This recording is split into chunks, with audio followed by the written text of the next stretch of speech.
Morning. Hey, good morning. How are you? I'm good. It feels like a Thursday to me.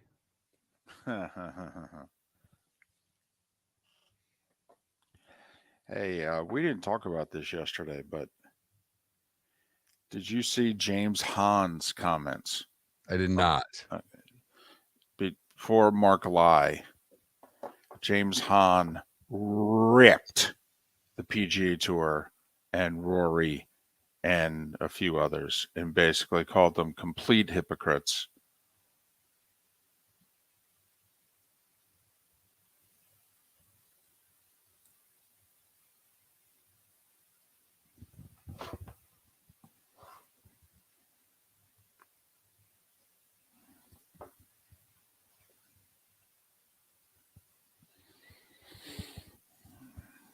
What's up, Ambien?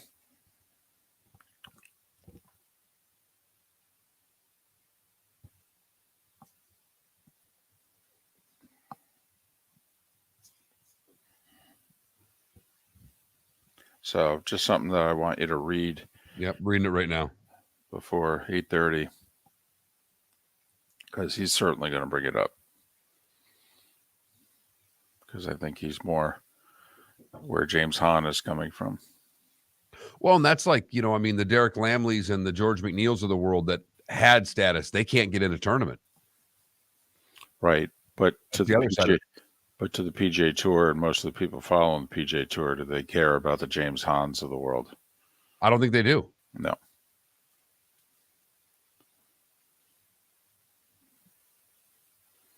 And I do think it's a legitimate question to now ask, has the PGA Tour outflanked LIV?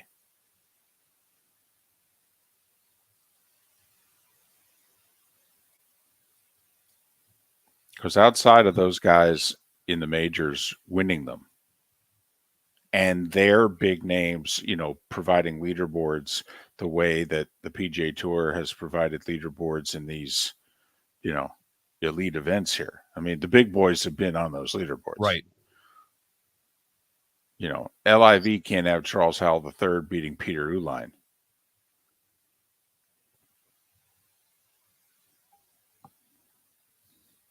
I mean, they need DJ and Cam Smith and Koepka, playing really good golf at the top of the leaderboard.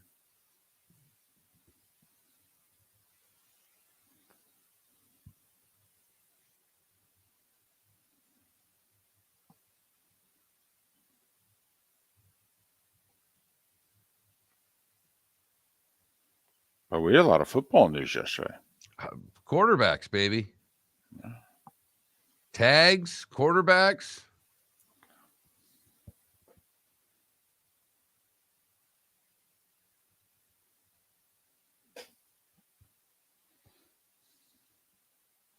We got another Golf Channel guy tomorrow.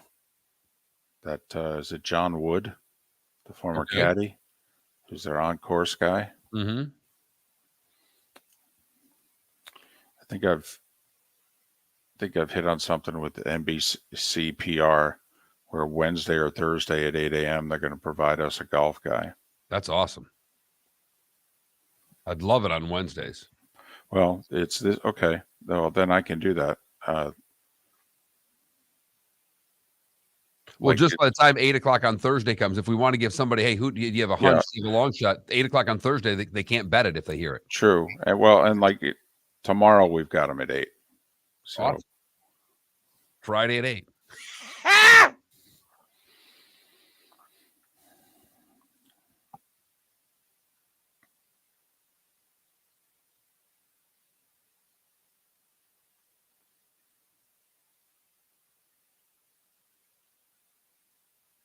1 minute.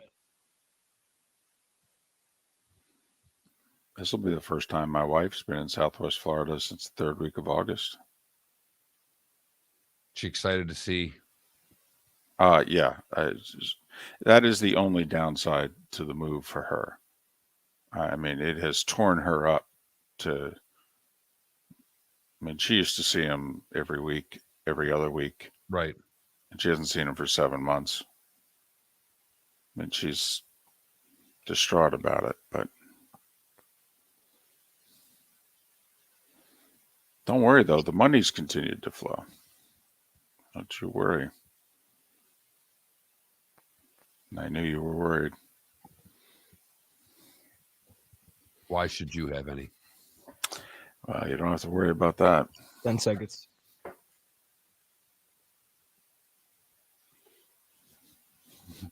Oh, it's on.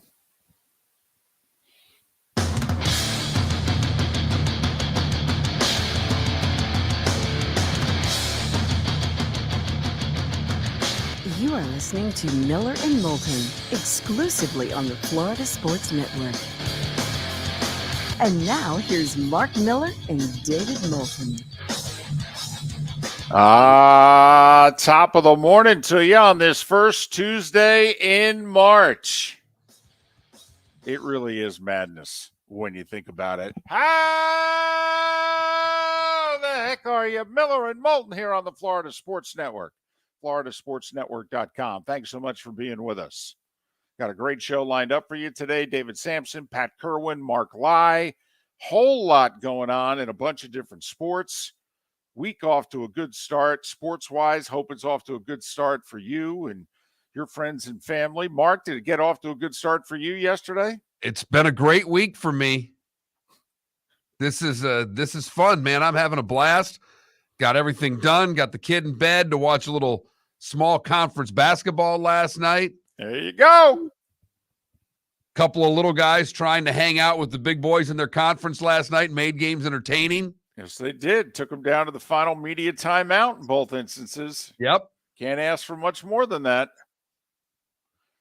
Big boys won, so those little conferences will have put their best foot forward, so to speak, in the tournament. But, oh, yeah. No doubt about it. Not only that, for you, today's Thursday for you. Oh, this is my favorite. See, this is my favorite week of the year, and has nothing to do with small conference tournaments. Although that certainly helps. But yes, I am taking off Thursday and Friday for a little member guest invitational at the course that I play at. It's one of my favorite weeks of the year. So yes, I got today was a day when done for today and tomorrow yesterday. Oh my goodness, look at you. I will probably be nice enough to type up 2 for you for Thursday and Friday so you have backup. Oh, that's nice. Thank you. That was my plan. I did 2 yesterday so I could do 2 today and take care of you. Thank you. That's very nice of you. Felipe and I holding down the fort Thursday and Friday. Had Felipe set up the cameras this morning to make sure he knows what he's doing. Oh, my good. Well, you knew he'd get that right. Are you kidding? Does that mean I get my own camera? I'm fine with it. Just remember, it means when you fall asleep, we got you. Well, this is good now. I won't fall asleep. Right. You want to bet? Yeah, I think Right. that you guys need to have a camera on me. I think it's something you need. I have a camera on you. It's my 2 eyeballs, and you fall asleep at least one morning a week. No, but I think the whole audience needs to know. Yes. Not Well, there's no doubt about it, Felipe. What people have been clamoring for. All right. Can we see Felipe? Can we see Felipe? Did we see your producer fall asleep on camera? That's what that's Is what they call Felipe rhythm awake? radio. Is Felipe awake? There's no doubt about it. We hear the chants in the background of the Miller and Moulton live Twitch broadcast every morning.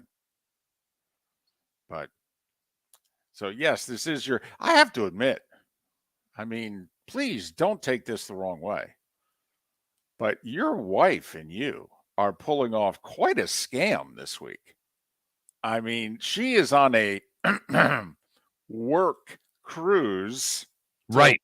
till Thursday, and then beginning Thursday, you're playing in the member guest, and you're done until Monday. Yes. I'm taking 2 days off. I know. No, I'm just saying for this week. Oh, please, Mark. We're owed about 20. Okay. And Felipe's owed 20 as well, easily. He just had a week off. Well, that is true. He did get more time in that little 3 work days, 5-day bender than the two of us have had in the 16, 18 months in our third act here. But hopefully, that'll be changing, I think, in the next, One way or another, David. Exactly. Either things are going to go bigger and better, or there won't be a year 3. I mean, it'll be one or the other. So it will be changing. We'll either have more time off or more time off, but we will take care of this. There's no question about it. I'm just saying, a work cruise and then the member guest, man, that's a hell of a week. And you put that on the calendar at home. And it's on the calendar at home. The wife is big. The wife is big on the calendar. Oh, I could have guessed that.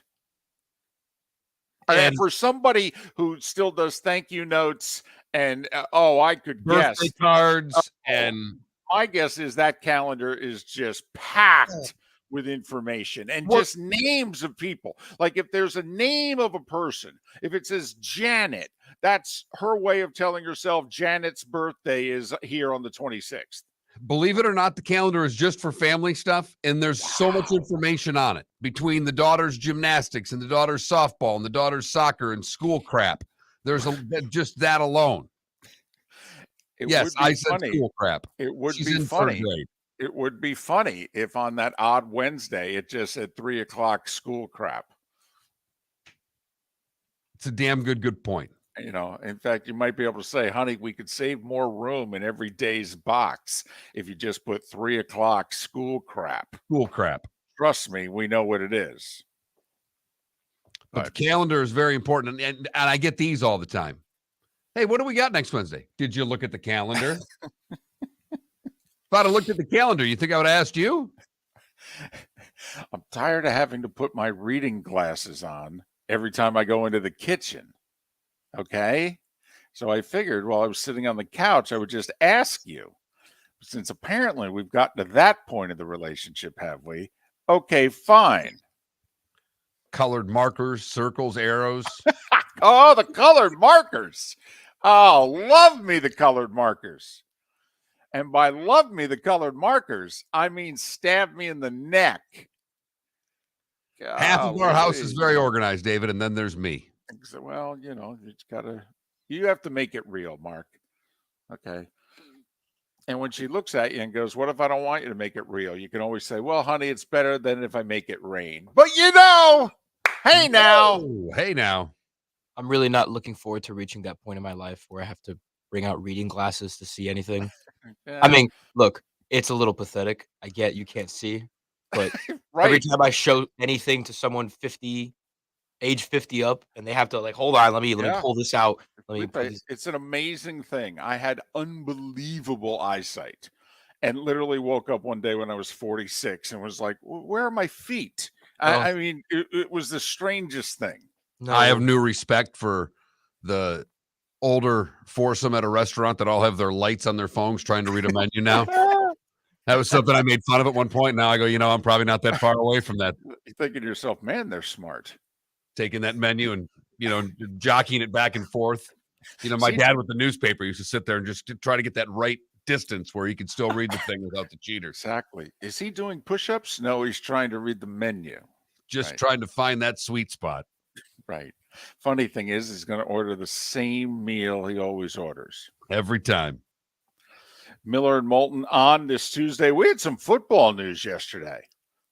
A few quarterbacks signing and guys getting cut. Teams making major decisions for the salary cap. Some surprising moves. They still got another week plus to get down to the cap. Today, 4 o'clock. Couple of signings, couple of tags. Yep. And then some players being shopped around that maybe you didn't expect to be shopped around. Boy, this salary cap really comes into play, huh? We'll say the Tennessee Titans. We're going to look back at the Tennessee Titans. You know I love me some Ryan Tannehill, okay? More than most everybody not named Lauren Tannehill, okay? But the Tennessee Titans have apparently chosen Ryan Tannehill over a lot of other guys. I mean, think about it. Last year, do you know who had the biggest cap hit in the NFL? Ryan Tannehill. $38.6 million was his cap hit. And because of it, you know who they couldn't sign? A.J. Brown. So they traded him. How'd that work out? Well, great for Philly. All right. Now, here we are this year. Whose cap hit right now looks to be the biggest cap hit? Or second biggest? Ryan Tannehill, $38.6 million. So who are the Titans getting rid of? Looks like Bud Dupree. Who are they shopping? Derrick Henry. Man. Bud Dupree, Derrick Henry, A.J. Brown, or Ryan Tannehill? I know you need a quarterback, but at what point? And this all goes back because they didn't have a quarterback. Tannehill took him to the AFC Championship game. All right. And then he kind of looks at him and goes, really? You're going to let me walk? And he leveraged him, Mark. He leveraged him. He got his deal. And the Titans in 2021 were the 1 seed. I mean, it was still okay. But boy, Mark, the minute that you get on the wrong side of it, it can just crash. Well, Hell, they already made the cuts. They cut the offensive linemen that have been there forever. And Taylor Lewan. he was hurt. Yep. But I mean, they spent a lot of money on a lot of guys. Good players. And age and losing happened. Yep. And so, you know, and what's interesting is that the Vikings now are having to make a cut or two. How much of it is because Kirk Cousins keeps leveraging it? He's getting paid. He's getting his money. By the way, you can argue he's worth it. But none of his contracts are salary cap friendly. They're all short-term deals. He guaranteed money, and he's getting paid.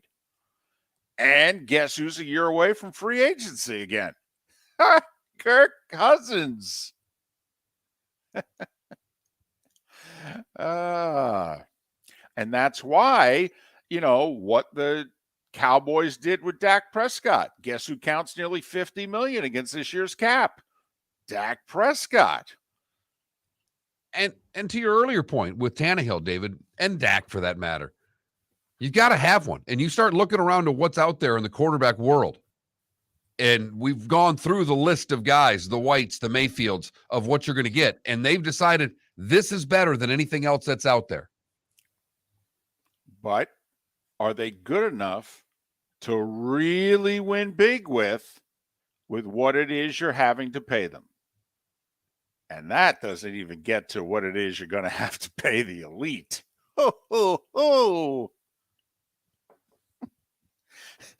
Going to channel my inner Ed McMahon or hear Johnny Carson here, starting a little early, Ed. Ah, yes. That Joe Burrow thing is still in your head of what he's going to get paid. I'm telling you, it'll definitely be $50 million a year. The question is, will he channel his inner Sammy Hagar and say, I can't drive 55? David Moulton for Napa, Napa Auto Parts, and Napa Filters. Insist on Napa Filters for your vehicles, or if you're a do-it-yourselfer, only buy Napa Filters. Napa has a filter for almost anything on earth that moves, whether it's motorcycles, foreign and domestic cars, vans, SUVs, earth-moving equipment. You get the idea. Napa Auto Parts, Napa Filters. Insist on them for your vehicles, or if you're a do-it-yourselfer, only buy Napa Filters. Mark Miller for SWFL Golf Carts, or online, flgolfcarts.com. If you're looking for a golf cart, an e-bike, or an e-motorcycle, go visit Alex and the gang at SWFL Golf Carts. flgolfcarts.com online. Check out their whole inventory. If you're looking for a custom cart, they can take care of you. 2-seater, 4-seater, 6-seater, they've got you covered. E-bikes, nobody better for value and service. E-motorcycles, check them out. Again, flgolfcarts.com. flgolfcarts.com. Ladies and gentlemen, once again. Yeah, hi. Excuse me. Hey, the line starts back here. Ma'am, if your party's not here, you're gonna have to go around again. If you had the opportunity to avoid all this, wouldn't you? Salt Live is the official transportation provider of the Miller and Moulton Morning Show, making your trip to and from the airport seamless and stress-free. Salt Live is supported with the help of local partners like the Bayfront Inn. Gather your family and friends and enjoy a leisurely day on the water with a pontoon or deck boat. If you prefer to explore the waterways without a motor, the Bayfront has canoes, standboards, and kayaks. At the end of your journey, enjoy lunch or dinner at the Bamboo Tropical Bar and Grill. The Bayfront Inn, something for everyone on 5th Avenue in downtown Naples. BayfrontInNaples.com. When you need a ride, book with Salt Life Transportation, 308-8686, or book on saltlifetransportation.com. You are listening to Miller and Moulton on the Florida Sports Network.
RCB, no, yes, no.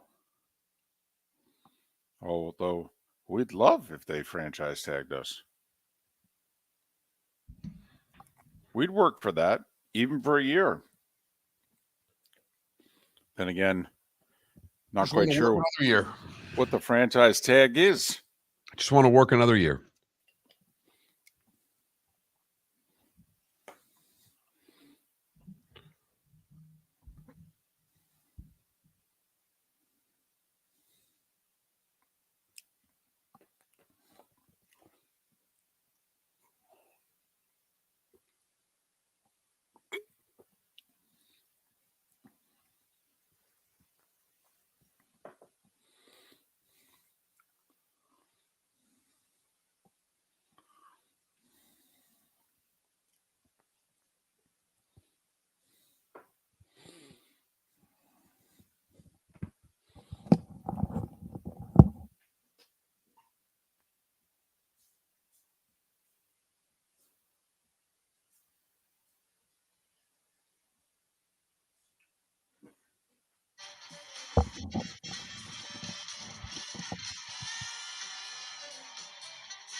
Well, Adam, it's called right place at right time.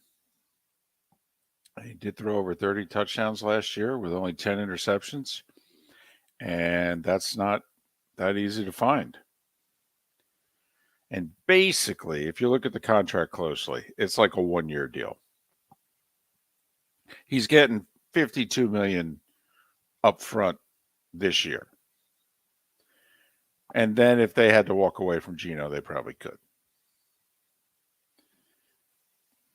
It's $105 million if he stays all 3 years.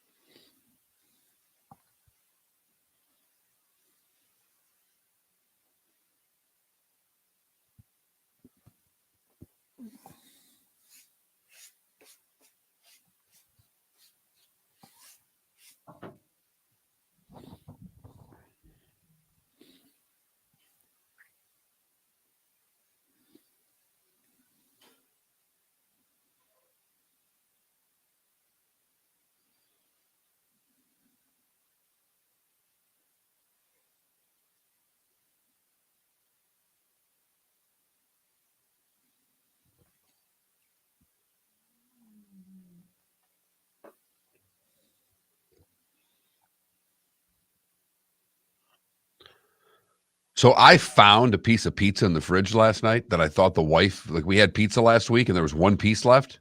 I thought she had it. It had fallen behind the eggs. 10 seconds. God, did that go down in the second half of that Furman game?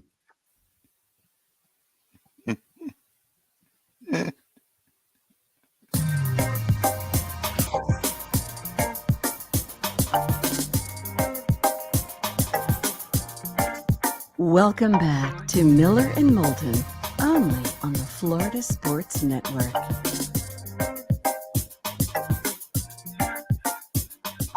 "21 minutes past the hour, top of the morning to you. Miller and Moulton, the Florida Sports Network, floridasportsnetwork.com. David Samson, Pat Kirwan, Mark Lai to join us on the show today.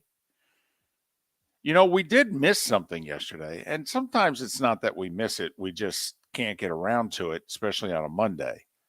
Yesterday, I don't know if between the two of us we missed it. I think we did. Did you see what James Hahn had to say over the weekend at Bay Hill? I did catch his anger towards fellow PGA Tour members. And I don't know if James Hahn is speaking up for the other half of the tour or if James Hahn is speaking up for James Hahn. He claims he's the first one speaking up for the other half of the PGA Tour. But he ain't happy, number one. And number two, boy, did he call out Rory and Homa and the like and say, "You hypocrites." And those LIV guys are this and they're that. And you know what this is? This is a big old cash grab for you guys. There's just a few more of you than there is of them. They're 48 and you guys are 70 to 80. Hell, you've even worked in the no cuts as often as you can. Throw some shorts on and throw in a shotgun start, and we're the same damn thing. James Hahn was fired up. He did, and another thing, for 45 minutes. 45 minutes. How many times do you think the PR person for the Arnold Palmer Invitational said, one more question, please? And then it just continued. We've got time for one more. For those of you that don't know, James Hahn is a 41-year-old two-time tour winner.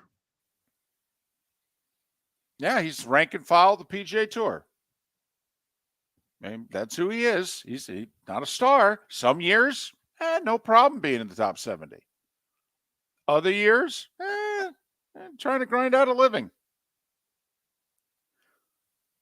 If you can grind it out, it's better than most of our livings. But Jay Monahan, by the way, speaks at 11 o'clock today. What do you think the odds are that a few of the reporters have the stones to be able to, now somebody I think they will bring will up with Monahan. I think they will with Monahan. I don't know if they would with Rory. I mean, this is the world we live in. I think they're more afraid of the other golfers than they are of the PGA Tour commissioner. What's the tour commissioner going to do to them? Not talk to them? Oh, well. Well, it used to be the tour commissioner had unbelievable power, had NASCAR power. I mean, they'd turn around, suspend you, and not even make it public. Jay Monahan may be a figurehead for all we know now. I mean, a year ago at this time, he was commissioner of the PGA Tour. Now it's Tiger, who's not playing this week, by the way. And a lot of people thought he'd play the Players after playing the Genesis. So, Tiger, who basically said, 4 majors, maybe a couple others. Well, he played one other. I mean, his tournament that he hosts. Yeah. We'll see him in Augusta. And then we'll see him at the PGA, and then it'll be interesting. Like, I don't think he'll do it because in between the PGA and the U.S. Open is Jack's tourney. And I don't think Tiger will play it. I think he'll get ready for the U.S. Open. I think the question is after the Open Championship, does Tiger play something else, or does his golf year end the third week of July?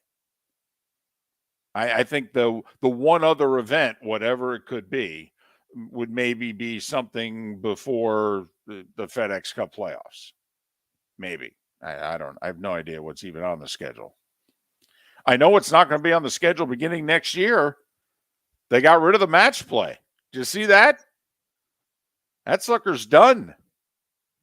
That had a big name sponsor. That had a golf course that people raved about, the Austin Country Club. Beautiful on television, too. Yeah, but about as boring of a tournament as there is to watch. There you go. There you go. And no guarantee who's going to be there at the end. Well, that's the other side of this. There you go. That's why it had to go. Listen, I give him some credit in this sense. Rory has all but said, we're an entertainment. Okay, we got to give the people what they want. We're going to try to do that more times than we've been doing it. Instead of trying to spread the tour out, we're going to condense it about 15 times. The diehard golf fan can watch as much golf as they want. The other golf fan, the casual golf fan, when they want to watch, we're going to give them tournaments that have the best fields and the best chance for stars to be at the top of that field. And so far this year, we've had what? 3, what's the phrase they've come up with now? Elevated events. There you go. Elevated events. Well, they've had tremendous leaderboards all 3 times. All 3 times they've had tremendous leaderboards. So, meanwhile, if you think about it, the LIV, if anybody's even going to give them a look, they're essentially every week, Mark, an elevated event. I mean, a 48-man field. I mean, it's an elevated event. Well, they've had 1 this year, and Charles Howell III beat Peter Uihlein by 3, and Peter Uihlein was 3 shots ahead of the third place guy, and DJ and Cameron Smith and Koepka and the like were nowhere to be found.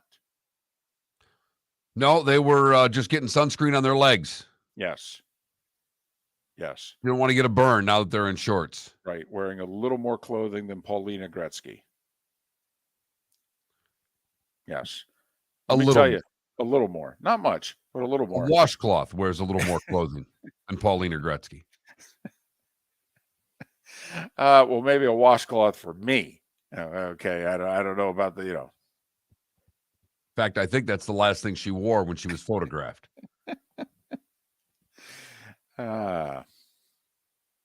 Miller and Moulton.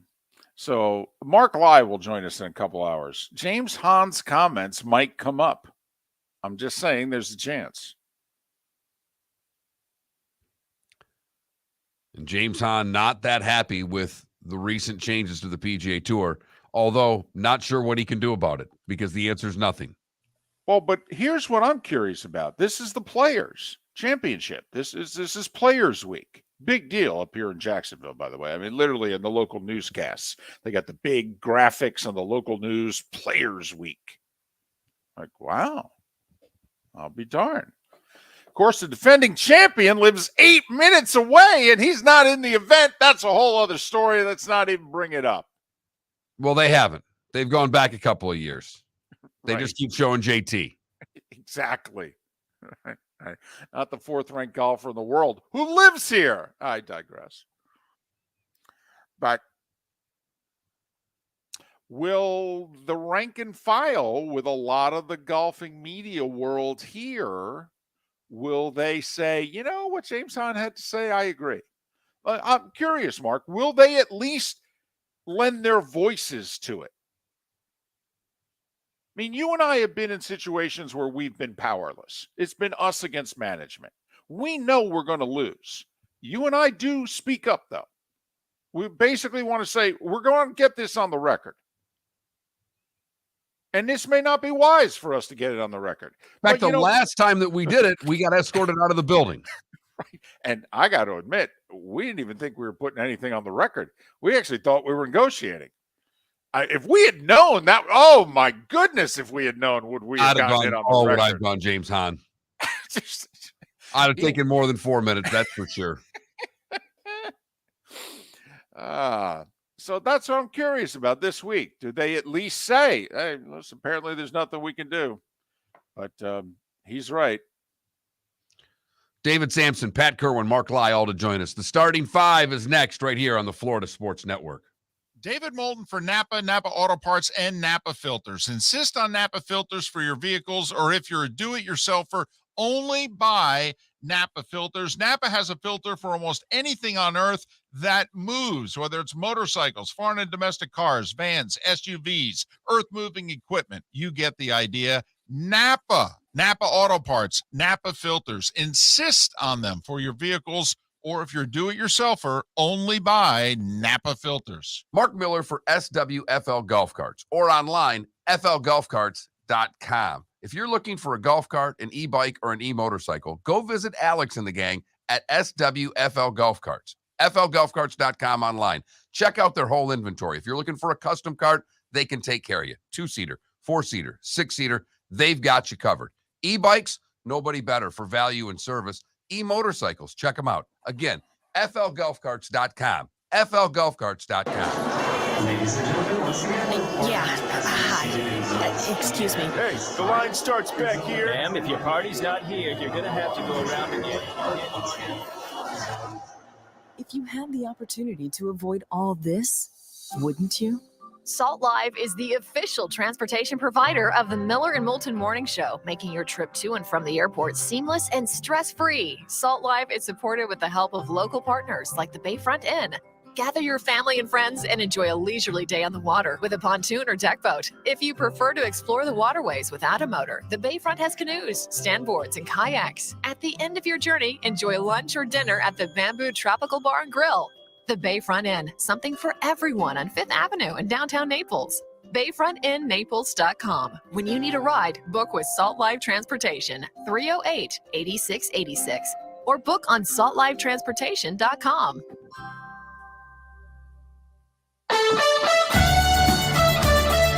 You are listening to Miller and Moulton on the Florida Sports Network.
Okay, Ambien, here's the deal.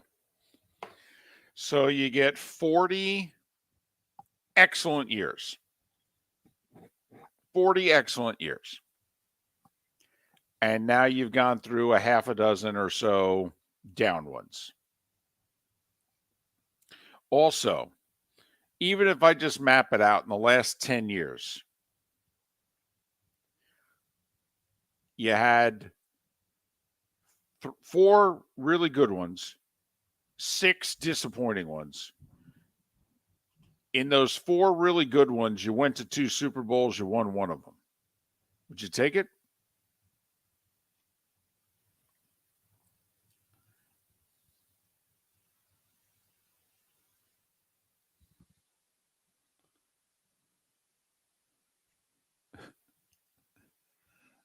Head down. I'm sick. Okay. Oh, don't give me Oh, come on. softest thing I've ever seen No, in my. I'm not kidding. I had trouble sleeping. Uh-huh. No, for real. Yeah, uh-huh. Sophie is sick, and I was taking care of her, so I got sick. Sophie is sick. Tell her You to go see home. this? Look, cough drops. I came in here with emergency coffee. Cough drops. Coffee. Oh my gosh. How are you ever going to make it? First of all, I wasn't sleeping. I was just putting my head down. Oh, that's what they always say. 6:36, by the way. I wasn't sleeping. Not yet. If Mark had stayed quiet for another 2 minutes, there was a chance. You know, I worked the afternoon show yesterday, right? No, because that would mean I would listen to it, and that's never happened. My condolences.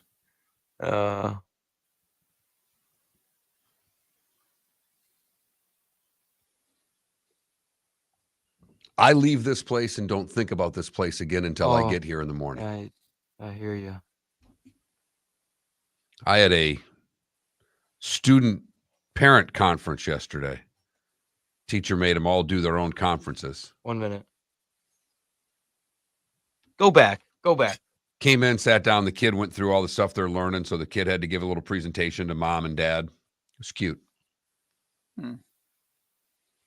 Okay.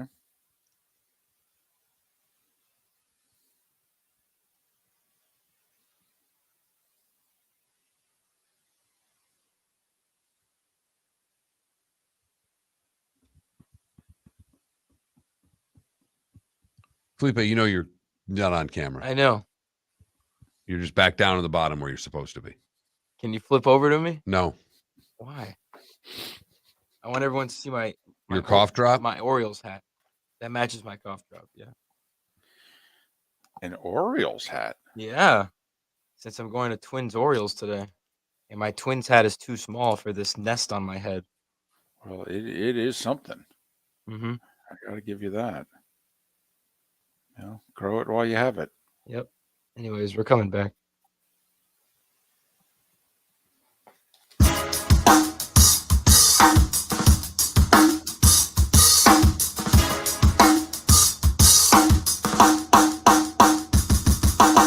Welcome back to Miller and Moulton, only on the Florida Sports Network.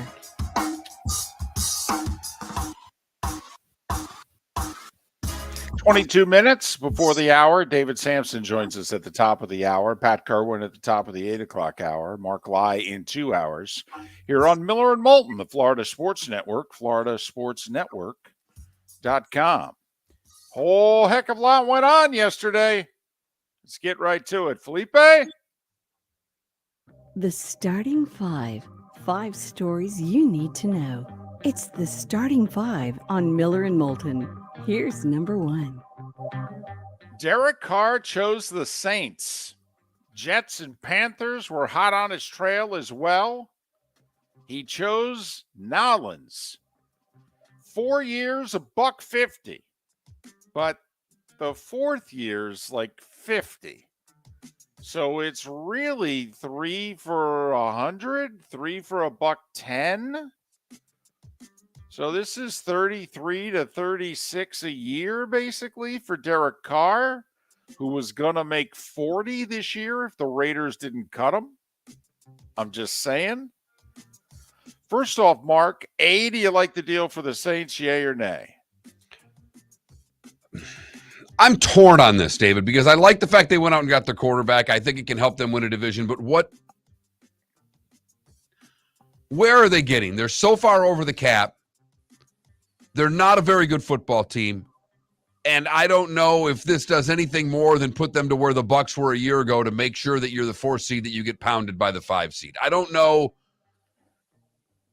long-term how smart this is. So that sounds like a no. That sounds like if you did the checks on the one side and the list on the other, that the no side outweighs the yes side, is what it sounded like to me. That's number one. Yeah, the no side outweighs the yes side. Number two, if you were Carr, Saints, Jets, Panthers, assuming the money is in the ballpark. Which one would you have gone with? Jets. Geno Smith, who was once drafted by the Jets. He's staying in Seattle. He could have been a free agent in a week. 3 years, $105 million. That's $35 a year. But this is basically a one-year deal. And Geno getting paid this year. Between his salary and his upfront bonus and what have you. If they cut Geno Smith a year from now, Geno will have pocketed $52 million. I'm just saying. So, they've extended the relationship with Geno. But, Mark, this sounds to me like an engagement. It could be married. Could be a short-term marriage. Could be a J-Lo marriage. Okay, but right now, it seems like, first time she was engaged to Ben. I'm just saying. The deadline is 4:00 today to place tags on people. Certain franchises like Dallas, they didn't wait. They officially applied the tag to running back Tony Pollard yesterday. That's $10.1 million. What's interesting is Ezekiel Elliott, as of right now, counts over $16.7 million against the cap. That's a lot of money on running backs. That's like $28 million on 2 running backs. That's not even counting the guys that play special teams. That's almost spending $30 million at the running back position. And Dak's counting $49 million against the cap. That doesn't mean that's what he's making. I'm just saying that's what it counts as this year. Which begs the question, you think Ezekiel Elliott's going to be a Cowboy in 8 days? Not for $16 million, he's not. It certainly doesn't seem so. So Kansas City did not put the franchise tag on left tackle Orlando Brown, which means he could be a free agent a week from tomorrow. What it also could mean is, see, if they tagged him, that would have been $20 million. Maybe they're going to negotiate a deal with him, which counts a little less than that. We'll see. We'll see. They gave up a lot to get Orlando Brown. He started all but 2 games at left tackle for him the last 2 years. We saw how important the last 2 times the Chiefs have been in the Super Bowl. Good offensive line versus bad offensive line seems to be an important component to winning a championship. So we'll see what they do here. Chiefs also said yesterday they're cutting Frank Clark, who during the regular season, he's okay. He's about 9 sacks a year. Don't get me wrong. During the playoffs, though, Frank Clark brings it. And they're going to save $21 million by not bringing back Frank Clark. There are a few pass rushers. The Titans got rid of Bud Dupree. Okay, there are a few pass rushers. It looks like the Rams are letting go of, one of their defensive linemen there, whose name escapes me at the moment. Don't know if it's Robert Quinn. He might have moved on. I'll look it up. But anyway, Mark, surprisingly, looks like there's going to be some veteran pass rushers out on the open market. Hey, the Ravens have till 4:00 to sign Lamar Jackson. Ozzie Newsome came out yesterday and said this will probably go to about 3:30. And Giants and Daniel Jones still negotiating. We'll see if they work something out. I got to admit, if I'm the Giants, I like the Derek Carr and Geno Smith deals. Okay, I think that helped them. Keep it in that 30 range and tell Jones that you're not, the 4 is not a first number. I don't know what to tell you. I don't know what you think, but you're not worth that. Exactly. Looking right at him and go, you need to get into the real world. NFL reinstated Jags wide receiver Calvin Ridley. He had been suspended a year for gambling. Ridley's now 28, Mark. Hasn't played since October of 2021. So it'll be nearly 2 full years before the regular season starts. By the way, he counts a little over $11 million against the cap this year because this is the final year of his rookie deal, his 5th option year, if you will. So, but Calvin Ridley, in theory, added to the Jags, that wide receiving core, that offense. Remember, they're keeping Evan Ingram, right? They're tagging him. They're supposed to. That's the word. Yeah. So, and this news came out yesterday. Apparently, Phillip Rivers is open to playing again, but it has to be, quote, the right place, unquote. Now, Phillip Rivers late last year was asked by the Saints if he would be interested in playing for them. And he said, no, I'm good. And remember, Rivers is living there in southern Alabama, right? Isn't that where he's, at the high school with his kids and what have you? Yeah, I think that's right. So New Orleans wasn't that far away. And he said, no, I'm good. It does beg the question, what's the right place? He says, I'm starting to work out again. I'm starting to get back in shape. I'm starting to get the itch. Oh, that's good. I'd advise him to go, grab a six-pack and some Snickers and scratch it, but that's okay. Would you sign Phillip Rivers? No. No way. He could barely throw the ball 40 yards the last time we saw him. No blanking way. College hoops last night. Furman won the SoCon. They held off Chattanooga 88-79.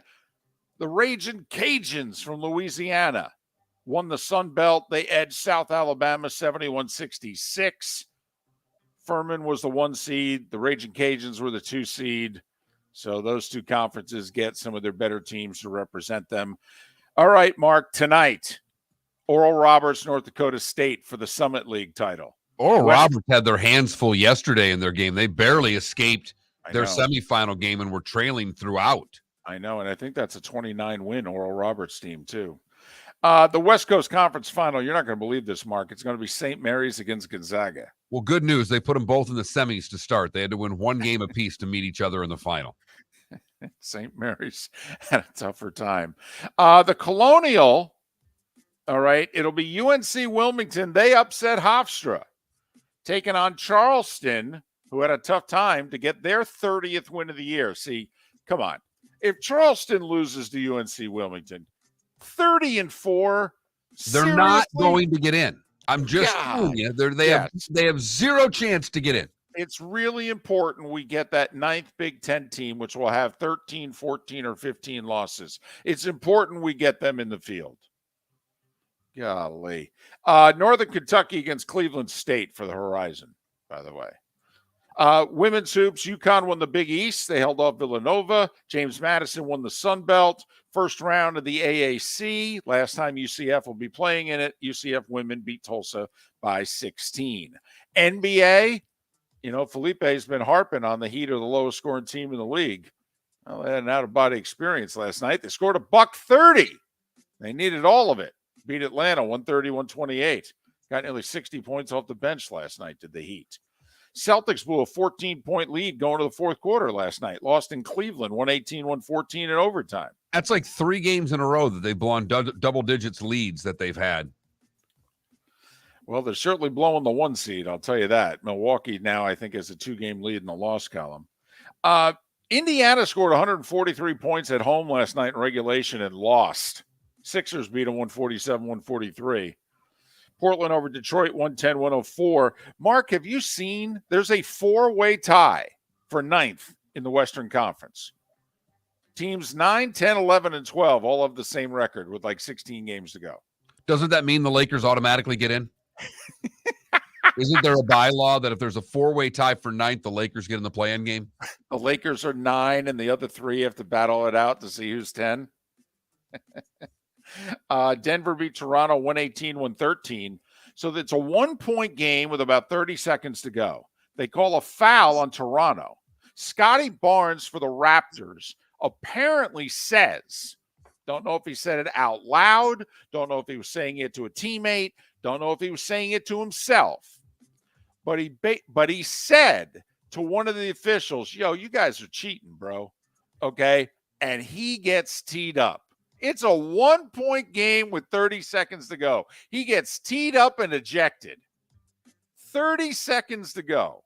Scott Foster, infamous Scott Foster, the official who teed him up and basically said he questioned our integrity. 114, 113, 30 seconds to go. Throwing around technicals and ejections. We came to see you, Scotty. We came to see you. Sacramento beat New Orleans by 15. NHL, Connor McDavid, 2 goals. Care to guess how many he's got, Mark? Where's he at now? 50 what? 54. Thank you very much. 54. San Jose, a winner over Winnipeg in overtime. Calgary 5-4 over Dallas. Chicago shut out Ottawa. Kings doubled up Washington, although Ovechkin, who remember how quickly he got to 30 goals? Yeah, he scored last night, his 36th. He's really slowed down. Plus, he missed a couple of weeks with the passing of his dad. Vancouver in a shootout beat Nashville 4-3. Red Sox third baseman Justin Turner got hit in the face with a pitch yesterday in a spring training game. 16 stitches. Let's hope he'll be okay. Red Sox did have some good news yesterday. Chris Sale, who has thrown less than 50 innings in the last 3 years with numerous injuries and illnesses, threw 2 scoreless innings yesterday in spring training. Mets lefty Carlos Quintana has a stress fracture. Sale had that injury last year, missed 4 months. So if you're a Mets fan, don't count on the lefty until the All-Star break. And Colorado police are investigating Ja Morant and his video and his gun. I will say, everybody's making a big deal. How'd he get the gun? They fly private. The security is a little different when you fly private. What do you mean, how'd he get the gun? He packed it. That's how he got the gun. You've never flown private, obviously. And college football, Steve Sarkisian says every job is up for grabs. And the reporters went, so you mean quarterback? He goes, yep. Quinn Ewers is going to have to beat out Arch Manning, just like everybody else. So there. I'm sure he promised Arch he'd have a chance to win the job when he recruited him, so he's got to say that. 8 minutes before the hour. That was the Starting 5 every weekday morning at this time on Miller and Moulton. How did Ja Morant bring the gun with him to Denver? I brought it on the plane. His suitcase? It may not have been in his carry-on, but I mean, you know. Are you serious? With his hands. That's right. I mean, with his toiletries. That's how he brought the gun onto the plane. I mean, you know. Now, what he's doing with a gun, why he feels the need to have a gun, 5:30 in the morning in a strip club, a whole bunch of legitimate questions. But mind you, after a loss. Well, you know, if we win, I don't need the gun. If we lose, you know, just how I'm feeling. Miller and Moulton. David Samson coming up on the other side. Pat Kirwan to join us in the 8 o'clock hour right here on the Florida Sports Network. Mark Miller for SWFL Golf Carts or online, flgolfcarts.com. If you're looking for a golf cart, an e-bike, or an e-motorcycle, go visit Alex and the gang at SWFL Golf Carts. flgolfcarts.com online. Check out their whole inventory. If you're looking for a custom cart, they can take care of you. 2-seater, 4-seater, 6-seater, they've got you covered. E-bikes, nobody better for value and service. E-motorcycles, check them out. Again, flgolfcarts.com. flgolfcarts.com. David Moulton for Napa Auto Parts, and Napa Filters. Insist on Napa filters for your vehicles, or if you're a do-it-yourselfer, only buy Napa filters. Napa has a filter for almost anything on earth that moves, whether it's motorcycles, foreign and domestic cars, vans, SUVs, earth-moving equipment. You get the idea. Napa Auto Parts, Napa filters. Insist on them for your vehicles, or if you're do-it-yourselfer, only buy Napa filters. Yeah. Hi. Excuse me. Hey, the line starts back here. Ma'am, if your party's not here, you're gonna have to go around again. If you had the opportunity to avoid all this, wouldn't you? Salt Live is the official transportation provider of the Miller and Moulton Morning Show, making your trip to and from the airport seamless and stress-free. Salt Live is supported with the help of local partners like the Bayfront Inn. Gather your family and friends and enjoy a leisurely day on the water with a pontoon or deck boat. If you prefer to explore the waterways without a motor, the Bayfront has canoes, standboards, and kayaks. At the end of your journey, enjoy lunch or dinner at the Bamboo Tropical Bar and Grill. The Bayfront Inn, something for everyone on 5th Avenue in downtown Naples. BayfrontInNaples.com. When you need a ride, book with Salt Life Transportation, 308-8686, or book on saltlifetransportation.com. Miller and Moulton here for the Clutch Vodka Play of the Day. Mark, remember Nick Charles, Fred Hickman, the CNN Play of the Day? Yeah, CNN did a nightly sports show. That was a while ago. Yes, it was. Just work with me. Everyone liked the pod, the Play of the Day. So how about we have the Clutch Vodka Play of the Day? Sounds good. Fun. Smooth. Like Clutch Vodka. Listen weekday mornings for the Clutch Vodka Play of the Day. That's Clutch with a K. Located on the East Trail, locally owned Naples Tiki Bar and Grill is an outdoor eatery next to the Hitching Post Shopping Center. Island-inspired food with a true tiki theme. The best place in Naples to enjoy the beautiful weather in Southwest Florida. The Naples Tiki Bar and Grill offers a great menu for dine-in or takeout. Enjoy our famous pulled pork, huge burgers, and tiki bar cocktails. Don't miss happy hour every day from 3 to 6 and live music 7 days a week. See you soon at the Naples Tiki Bar and Grill, 11498 Tamiami Trail East. You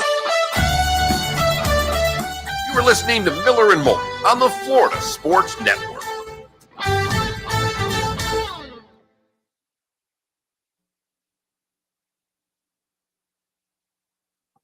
Visage.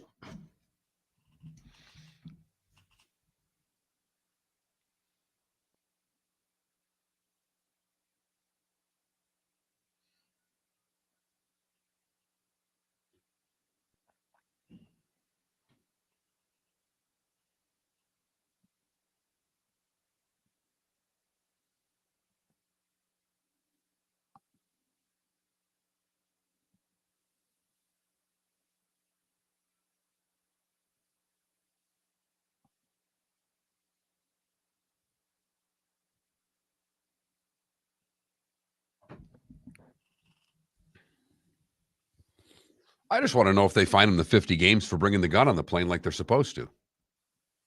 Wait, what? There's an NBA rule. If you bring a gun on a plane, it's a 50-game suspension. I've read it 6 million times. They can suspend them up to 50 games. Yeah, but I don't think they've ever. Who was the Washington Wizards player who brandished the gun in the locker room 10 years ago? Wall. No, I thought it was somebody else.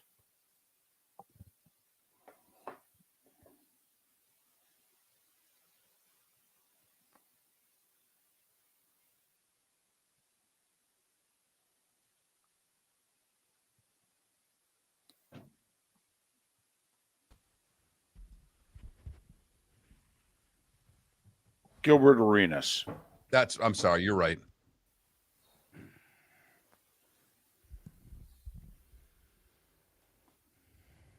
Morning, David. Good morning. How are you doing? Good. How are you? I am well, thank you.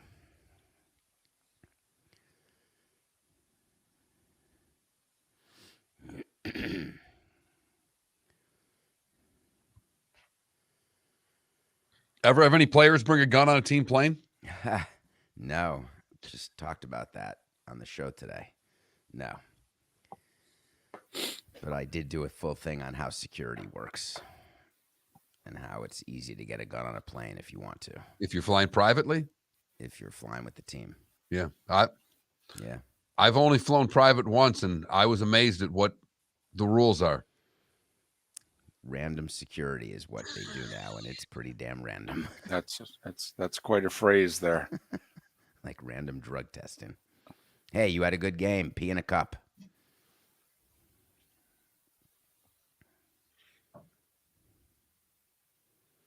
It's like we're watching the disintegration of a potentially great player right before our eyes. Well, it would be, they throw the word tragic around, but talk about the world is his oyster. 23 years old. He's got a 4-year, $200 million deal already signed. He's got his own shoe. It's a city that he owns at 23 who desperately needs him to be a star and a role model. And just keep in mind that contract, we don't know the amount of it yet because it's based on a percentage of salary cap. 10 seconds.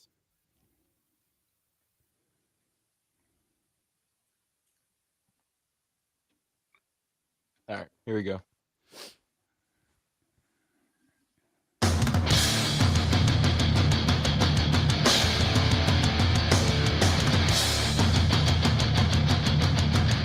You are listening to Miller and Moulton, exclusively on the Florida Sports Network.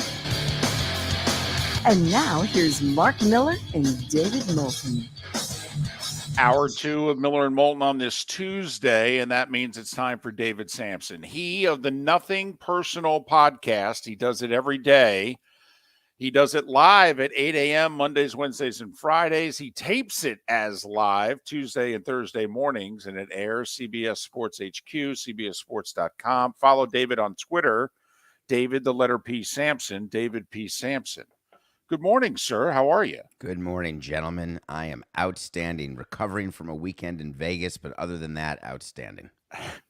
Oh, were you at what did you take in? What was the best show you took in? What was the best? Did you go to the UFC fight? What was the Vegas trip? I was there for my niece's 21st birthday, the daughter of my late sister, who wanted to make sure before she passed that I gave her a great 21st birthday party. And boy, did we ever. It was a little sad because she wasn't there, but we partied. She wanted to go to a show, went to O by Cirque du Soleil. And then we went to the XS nightclub and saw the Chainsmokers and danced until 4 a.m. and then watched F1 at 7 a.m, then got on a plane. So it's been outstanding. Do you still have that kind of game or no? And are you paying for it? I love where your head's at. So I've not yet hit the creepy stage. So I feel as though that I can be at a nightclub, be out all night and dance and put on a blazer, and it's okay. And I've noticed as I've turned double nickels, the only thing that's changed is not the energy. The recovery time is definitely increasing. So I'm about a day and a half out, and I feel not perfect. But that said, it was well worth it. Good deal. Sounds like a great trip. And anytime you get to see a little live music, that adds to it as well. I'm curious. I know we talk a lot of baseball with you, but John Morant, this whole gun on a plane, bringing a gun to a strip club. This is a young kid who is seemingly on the verge of throwing it all away. But just, you ran teams, just the gun. How much talk is there of players of what not to do in these things? Hey, you can't have a gun with you. I mean, is this something that's actually brought up in a team meeting? Oh, it certainly is. There's actually a rule in the NBA that you can't have a firearm. And after there was a player on the Washington Wizards who Gilbert Arenas had a gun maybe, 14 years ago in the locker room. It's just something that you talk about because you can't have it. You just don't want guns around, period. Certainly not on the team plane, certainly not in the locker room. We don't even like our players to have guns off the field, but many of them do. And we just want to practice gun safety. I've told more players the Jason Williams story than maybe any other cautionary tale of any athlete where a gun basically ended a career and a life and changed the lives of so many. Well, here's the other part of it is this is a 23-year-old young man who is on the precipice of superstardom, who right now we're trying to determine, is he just acting like a punk or has he already crossed the line and he's a thug and we've got to bring him back from a life that we desperately don't want to see him go down? And I'm curious, did you have to deal with that with one of your players? I don't want to bring up something which I'm sure hits very close to home, but after the death of Jose Fernandez, I'm guessing it shocked the Marlins organization to know that he had taken drugs, and it obviously played a role in his death. Okay. So, what, if anything, as an organization, do you do here with Ja Morant, the person? It's such a difficult question you're asking because the players have their lives off the field. They have a lot of money at a very young age. I'm not sure that I would say John Morant is a budding potential superstar. I would say he's an existing superstar, one of the best in basketball already. And the question is, when you look at some of the behavior, when you look at what happened just recently on the court with Shannon Sharp and Ja's father, we've spoken to players about their families, about their backgrounds, about who they bring to games, about who they hang out with off the field. And we try to caution them that they're in a different place now than where they were 5 years ago when they were good at basketball or good at baseball, but they weren't professional yet. So is the question, I've got a player for you who I just thought of. I had a player named Milton Bradley. That's a name you may not remember. Yeah. But I had him. He's the game, Milton Bradley, but his actual name was Milton Bradley. So talented. He had all 5 tools, and he had a lot of problems off the field, a lot of problems with the people he was hanging around with, and a lot of internal issues that we tried to get him help for, and it didn't work very well, and it impacted his career in a very significant way. He could have been one of the great players of all time. If I'm the Memphis Grizzlies, if I'm Taylor Jenkins, I am not just suspending him 2 games, saying we're getting him help and we're hoping he gets help. I'm sitting him down and I'm making sure that he has a personal attaché. Do you remember a player named Josh Hamilton? Another baseball player. You all know him well. He was a star for a few years. He was one of the 5 best players in the game for like a 3-year period of time. And guess what he had in Texas and various other places in his career? He had someone assigned to him who was with him 24/7, making sure that he would not get into trouble. Now, did it work once his playing career ended? Did he revert back? There's some who would say he did. He had some of the domestic issues. But on the field, you're trying to keep players on the field, or in this case, on the court. And sometimes you have to take measures, and I think that's where the Grizzlies are right now. I don't think you let him go to another gentleman's club. I don't think you let him do anything without team supervision and personal supervision, and he did that to himself. And whether it's deserved or not, he's going to get another chance because he's so good on the court. There's no doubt. Talent wins out over everything to get the chances. And then it's just a matter of if they put those systems in place, whether he wants to accept them. So that's the real point, that we can give someone 24-hour care. We can talk to them and show them the pitfalls. We can show them examples of careers gone wrong, of players who are in prison, of players who are no longer alive. We can go through it all, and it's almost like your parents, and I try to be careful. I used to be the same age as the players when I first got into the sport, but I kept getting older, and they kept staying the same, sort of like the life of a teacher. At some point, they would look at me, you're not my dad. And my answer was, you're right. I'm your boss. And as your boss, I'm telling you that if this impacts your ability to do your job, then you're not going to have a job anymore. So I tried all sorts of different angles with all sorts of different players, failed plenty, succeeded plenty, but the Grizzlies have a lot of work ahead of them, and they're trying the best they can, but I think you can also see the NBA get involved here too. Well, is there something the CBA doesn't allow you to do? I mean, is there something you wanted to do and somebody had to tap you on the shoulder and said, yeah, actually, David, we're not allowed to do that? It's not that it's against the law, it's against the CBA. Yeah, I would have wanted to and still would want to do random drug tests that aren't random according to what I would want. I would want to be able to punish and fine players more than I'm allowed under the CBA because they would laugh at our fines for behavior and not following team rules. Literally, we'd be laughed at. They'd say, oh, $500, hold on, let me look in my shoe for my pocket change. And they're not being jerks about it. The point was their union is so good they negotiated where none of it mattered. So can you imagine if you don't have the ability to actually discipline someone, that means that actions don't have consequences. And that's one of the most important lessons to teach to kids is that actions have consequences. And if you can't back it up with anything, then you're probably not going to make progress. I want to switch gears, talk a little baseball on the clock again. Max Scherzer had some fun with the pitch clock and made a little bit of a mockery out of it. Do you think that will be something that pitchers will be able to use to their advantage, or is that a very gifted pitcher who it's maybe a little bit more of a one-off, or are we going to see a lot more gamesmanship with the clock? Well, you saw MLB write a memo right after that happened. right? That is not gamesmanship. That is just taking advantage. And what Max did is he dismissed it as saying, I'm just trying to figure out what the rules are and what's going to be enforced. Well, that's a bunch of horse hockey. There was a memo that said exactly what the rules are, how it's going to be enforced, and why the rule was made. Max is aware of why these rules are there as a former member of the executive council, very involved in the last CBA, understands the issues that are facing baseball, understands why there's a pitch clock and why we're trying to get more action in the sport. So what Max did was just Max being Max. But I'll tell you, during the regular season, he's not going to screw around like that. Just like what you're seeing Vargas do, that hitter for the Dodgers who's not swinging at any pitches. So Zach Greinke was fooling around with him. Once the bell rings on March 30th, it's a whole new ball game. Games won't end on a violation. Pitchers won't be gaming hitters like that. It'll be baseball. Listen, I'm so pro pitch clock, have been for nearly 30 years. But with that said, a friend of mine who's a big baseball fan brought this to my attention recently, in which he said, is this going to be a good thing in like the last couple innings? You know, the suspense of the end of a baseball game.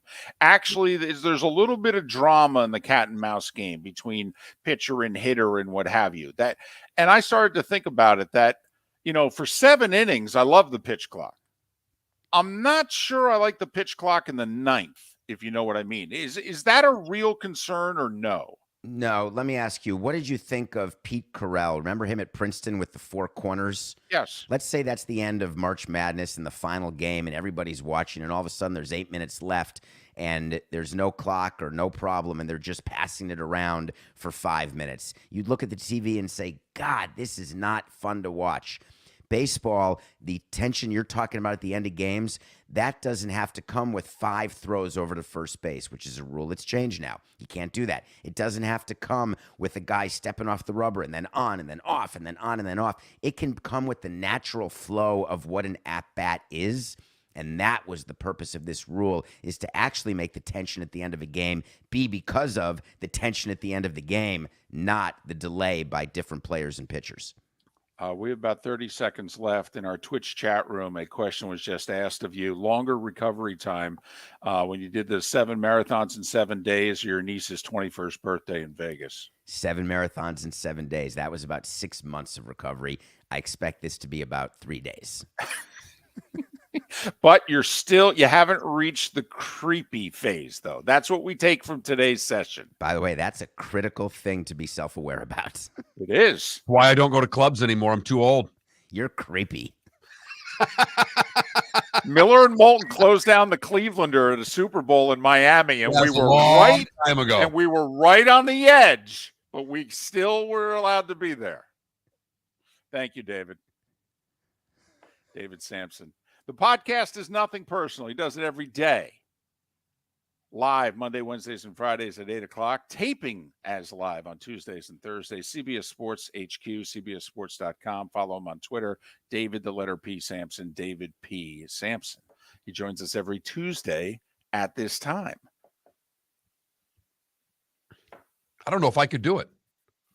Vegas gives me a juice, though. Vegas is there's, you know, you get into a city, there's juice in a city that there isn't in some places. Sometimes you need a little juice, orange, tomato, or just a little, blinking lights going at it once in a while. David Moulton for Napa, Napa Auto Parts, and Napa Filters. Insist on Napa filters for your vehicles, or if you're a do-it-yourselfer, only buy Napa filters. Napa has a filter for almost anything on earth that moves, whether it's motorcycles, foreign and domestic cars, vans, SUVs, earth-moving equipment. You get the idea. Napa Auto Parts, Napa filters. Insist on them for your vehicles, or if you're a do-it-yourselfer, only buy Napa filters. Yeah, hi. Excuse me. Hey, the line starts back here. Ma'am, if your party's not here, you're gonna have to go around again. If you had the opportunity to avoid all this, wouldn't you?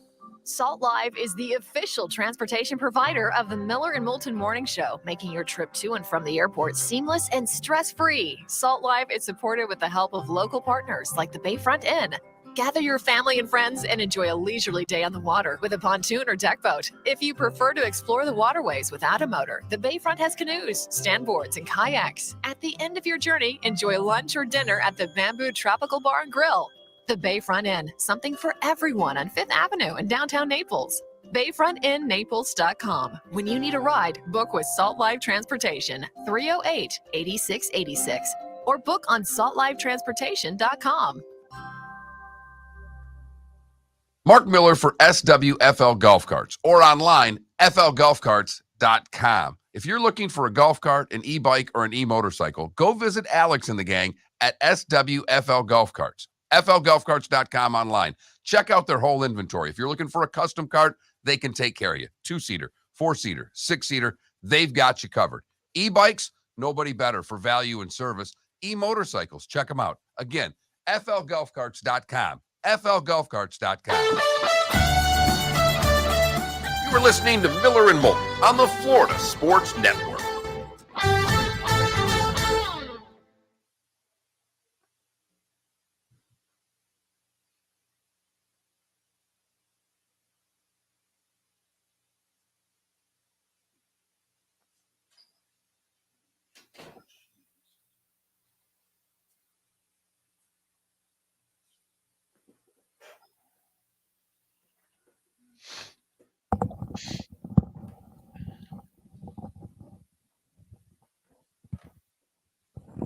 Well, thank you, Brian. It's very nice of you.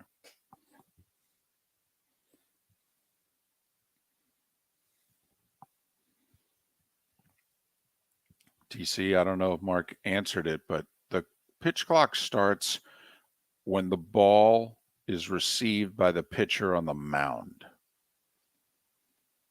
So, like, if the umpire takes a couple seconds and gives the ball to the catcher, and then the catcher throws the ball to the pitcher, when the pitcher catches the ball and on the mound, then the clock starts.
I'm with you, Ambient Heat. I love watching Morant play.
15.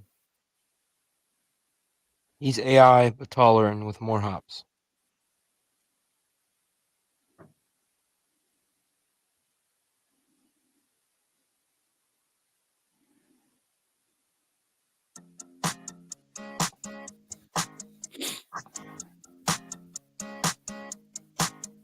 You're listening to Miller and Moulton, exclusively on the Florida Sports Network.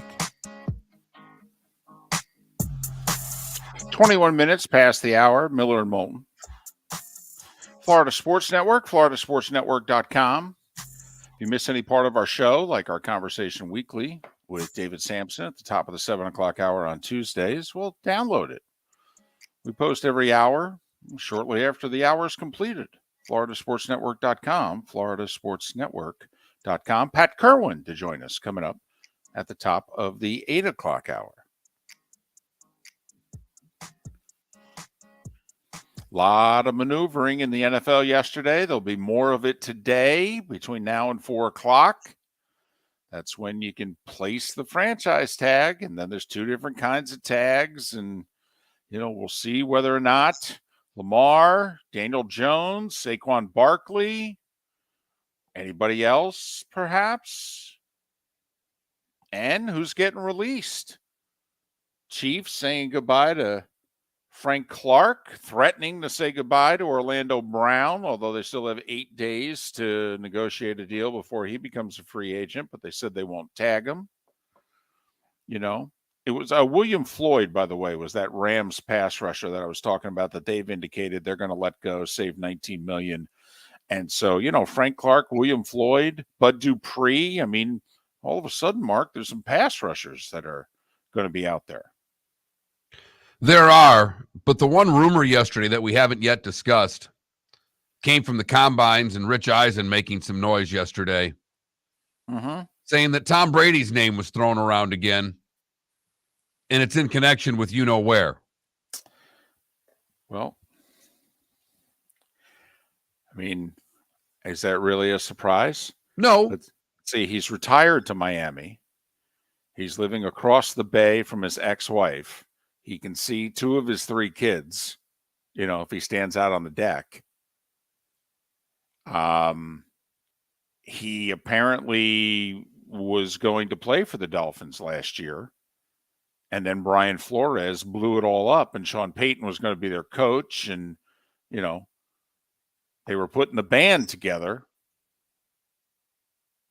And then that didn't happen. And so let's just say Tua gets hurt early in the year. Another concussion.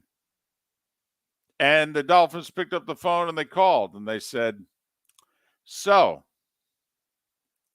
are you really retired? We know you're not broadcasting games this weekend. You took your gap year. You want to play football? You'd look good in teal.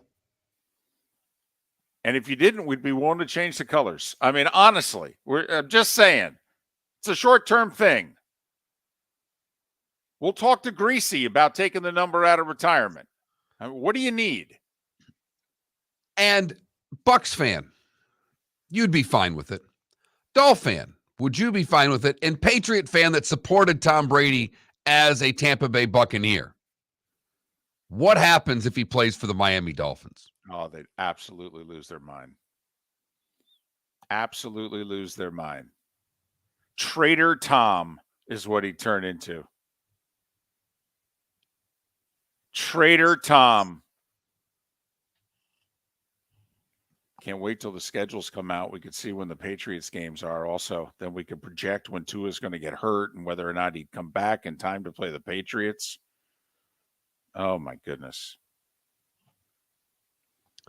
So you're right. It wasn't like this huge, overwhelming surprise, but it just made me smile yesterday that almost like, Aaron, you've had enough headlines for a while. Time to give Tom one. Right. We'll throw in a little Phillip Rivers to starting to work out, kicking the tires about coming back if the situation's right. But, I will say Eisen just threw it out there. It was kind of like, so you spent the week in Indianapolis, Tom talk to us about the rumor mill. What's the 4 or 5 craziest things that you heard? And he talked about Phillip Rivers, but then he said, people around the league think Tua gets banged up, and they're going to call TB12. And people around the league think he's going to answer the phone. Just saying. Yeah, it's not so much the call that's the surprise. Where the fun starts is that he's going to answer the phone. Now, I have no idea. Trust us. The first time Brady is caught publicly working out, somebody's going to make a big deal about it. See, still keeping himself in game shape. He still looks good. He hasn't taken any hits since the last time we saw him. Oh, yeah. You can see the narrative now. Right now it's all, Brady enjoying retirement life. He was at the UFC fight in Vegas over the weekend. Still doesn't have anybody on his arm. He's still single. That's the storyline now. Just wait till September, October. Can't really start dating if you're thinking about playing football. I mean, you only have priorities for one right now. Well, it's the off season. I mean, you could date during the off season.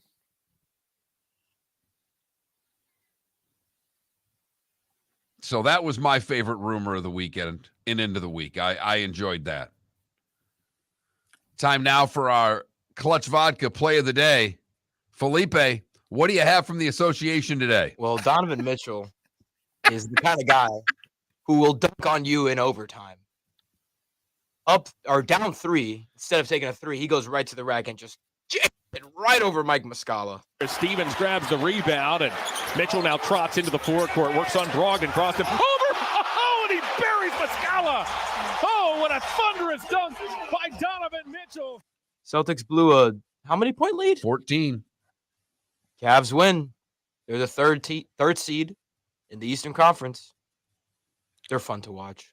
3 straight double-digit leads for the Celts that they've blown, all 14 points or more, all 12 points or more, actually, 12, 14, and one was in the 20s, as the Cavs get the win, and that's our Clutch Vodka play of the day. That's Clutch with the K. Look for Clutch Vodka wherever you buy your vodkas, and if they don't have it, ask for some Clutch with the K.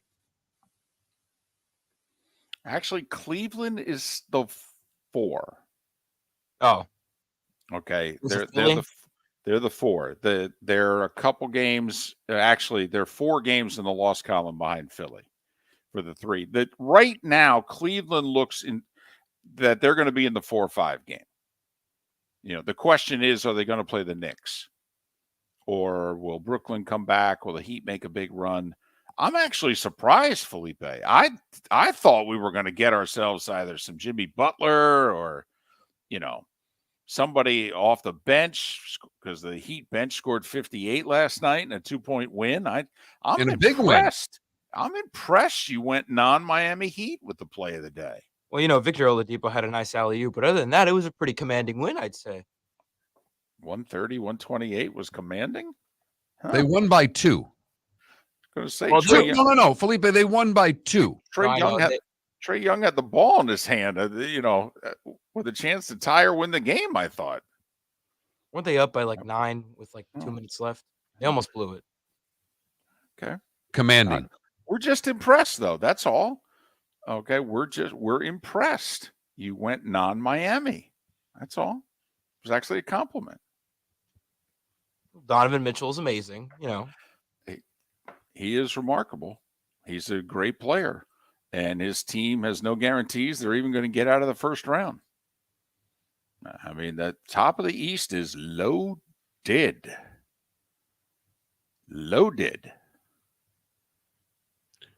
Which means the second round of the playoffs could get really juicy. Ooh-wee. The second round of the NBA playoffs will be the first round of the NHL playoffs. Right. Although the Eastern Conference playoffs will be amazing, actually. The whole damn thing. The whole thing. Yeah. This will be our annual drive. If you're not a hockey fan, we'll make the push and say, listen, if you watch the Eastern Conference playoffs in the NHL this year and you don't like hockey, you never have to pay attention to it again. Nope, because the Eastern Conference is loaded. You could argue that maybe the 6 best teams in hockey are all in the Eastern Conference. I do think 6 of the 7 are. I really do. Just trying to figure out which team you're picking from 7th out of the West right now, because they're a mess. I still think Colorado. I think once it's the playoffs, I think the Avs will go, oh, it's winning time. I don't disagree, but they've got to get healthy before they can get included in that list. I'm with you. They've got to get included. Miller and Moulton, thanks for listening right here on the Florida Sports Network. Miller and Moulton here for the Clutch Vodka Play of the Day. Mark, remember Nick Charles, Fred Hickman, the CNN Play of the Day? Yeah, CNN did a nightly sports show. That was a while ago. Yes, it was. Just work with me. Everyone liked the pod, the Play of the Day. So how about we have the Clutch Vodka Play of the Day? Sounds good. Fun. Smooth. Like Clutch Vodka. Listen weekday mornings for the Clutch Vodka Play of the Day. That's Clutch with a K. Ladies and gentlemen, once again. Yeah. Hi. Excuse me. Hey, the line starts back here. Ma'am, if your party's not here, you're going to have to go around again. If you had the opportunity to avoid all this, wouldn't you? Salt Live is the official transportation provider of the Miller and Moulton Morning Show, making your trip to and from the airport seamless and stress-free. Salt Live is supported with the help of local partners like the Bayfront Inn. Gather your family and friends and enjoy a leisurely day on the water with a pontoon or deck boat. If you prefer to explore the waterways without a motor, the Bayfront has canoes, standboards, and kayaks. At the end of your journey, enjoy lunch or dinner at the Bamboo Tropical Bar and Grill. The Bayfront Inn, something for everyone on 5th Avenue in downtown Naples.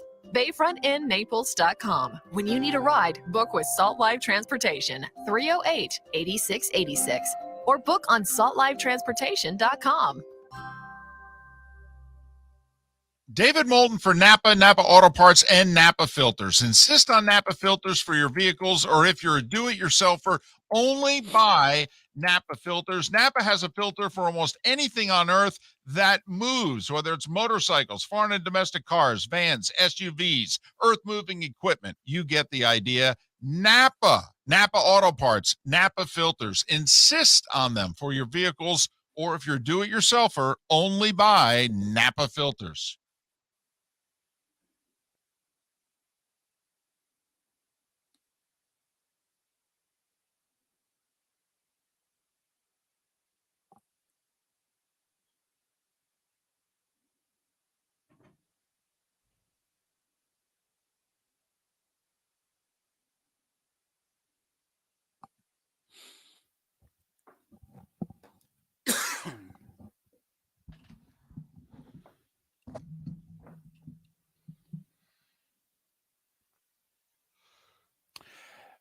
DC, do you really think Dallas? They're old and slow. Now, I mean, DC, here's what we're talking. Do you think Dallas is better than Boston, Toronto, Tampa, Carolina, New Jersey, the Rangers? We don't. Now, do I think Dallas might be the 8th best team in the league? Yeah, I could go with that. Colorado and Dallas, sure. And there's no doubt, DC, Dallas has a good component for the playoffs. And they're in the right conference. I mean, Dallas could win the West. But we were just talking about in the league as a whole. If you did a power ranking, where would you rank Dallas? I don't see how you could put them higher than 8th.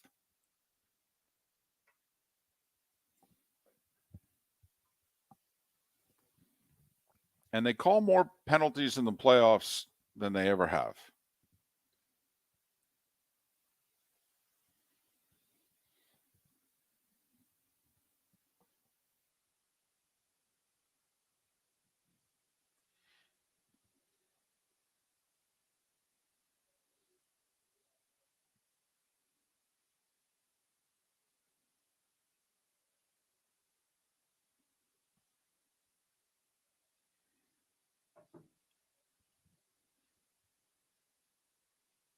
I'm so happy the Sabres went back to their old unis.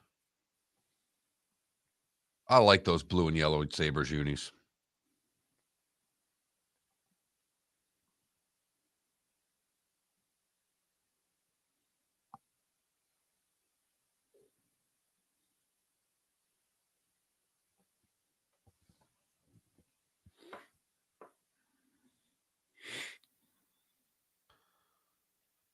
I don't know if they'll win it all, but I'd take them in the West.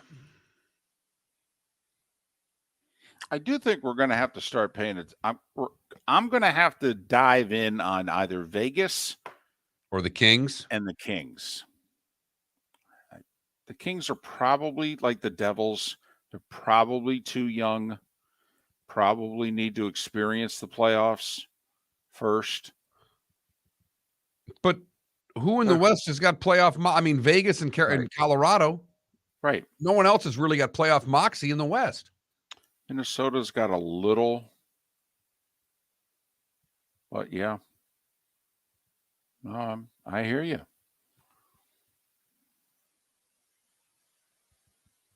I mean, Winnipeg scares me just because of their goalie. He could steal a month.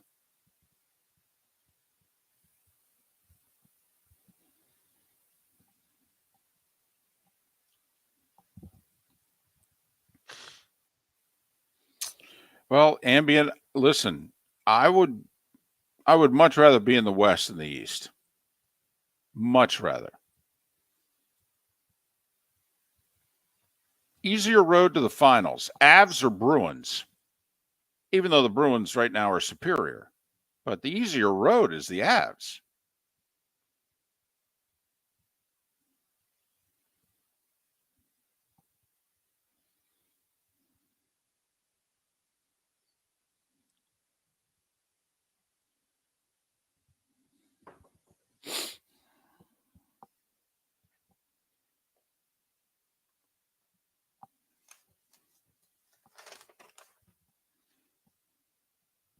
Where do you want to go here? Ja? Sure. Because we're going to have half hour of Pat. Yeah, that works.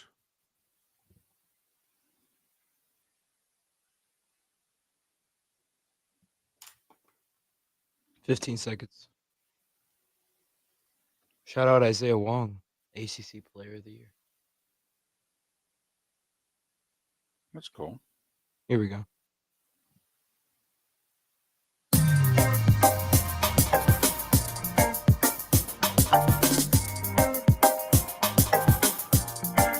Welcome back to Miller and Moulton, only on the Florida Sports Network.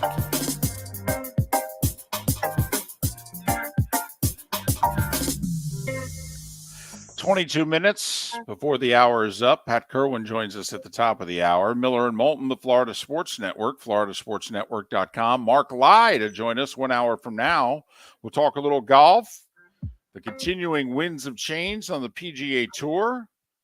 Another tournament's biting the dust. That announcement was made yesterday. Some of the rank and file lending voices to their disenchantment. Mark Lai, who never pulls any punches, will join us coming up 1 hour from now. Big basketball day today, Mark. Big. We got like 6 conference finals. One of them doesn't mean anything, though, because one of the teams that's in it's ineligible to go to the tournament. That a Northeast Conference final. FDU's already been advanced into the tournament because Merrimack can't go. But we got the Summit League, the West Coast Conference, the Colonial, the Horizon. Their finals are today. ACC tournament getting underway.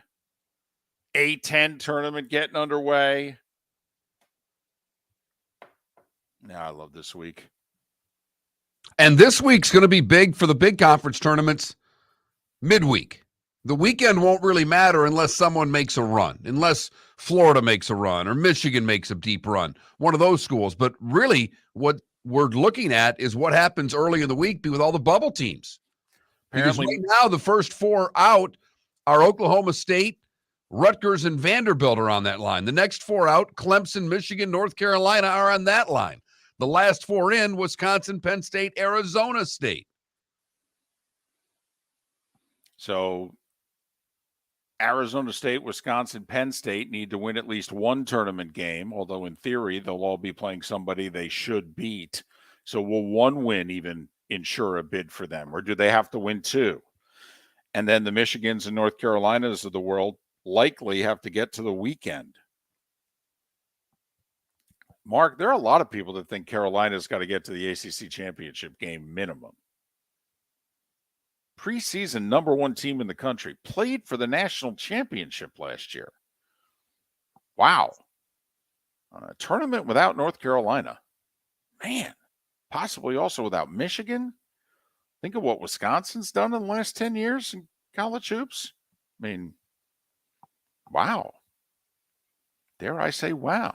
We need to expand this thing. I mean, a tournament without North Carolina and Michigan. How can we handle this? Let's go to 96. That's what we need. More mediocrity in this tournament. You said it early. You said it yesterday, David. If there has ever been a time, and this is when the national college basketball writers need to step up and point out to everyone how ridiculous expanding this tournament would be. Here's my question. Do they get more money if they expand it? You know, like right now, you know, everybody's share is the same.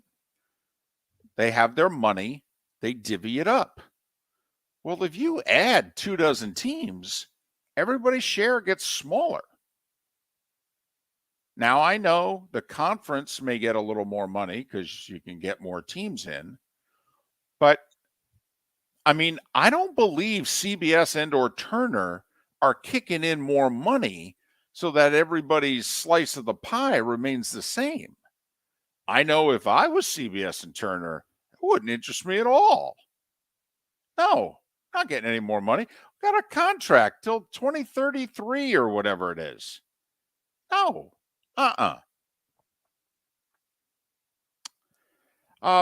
Speaking of hoops, what would you do if you're Memphis with Ja Morant? And did you agree with my premise when I asked David Samson 40 minutes ago? I said, right now, the conclusion I'm coming to is Ja Morant is somewhere between a punk and a thug. And I need to grab him by the scruff of his neck and bring him back in so that if he's leaning towards thuggery, I gotta rescue him. This is my franchise here. You know, I don't know where he's wrestling between. You may be right. But as far as what your premise is of pulling him back in and fixing him, they're at a critical stage right now. Because this is their franchise. Make no mistake.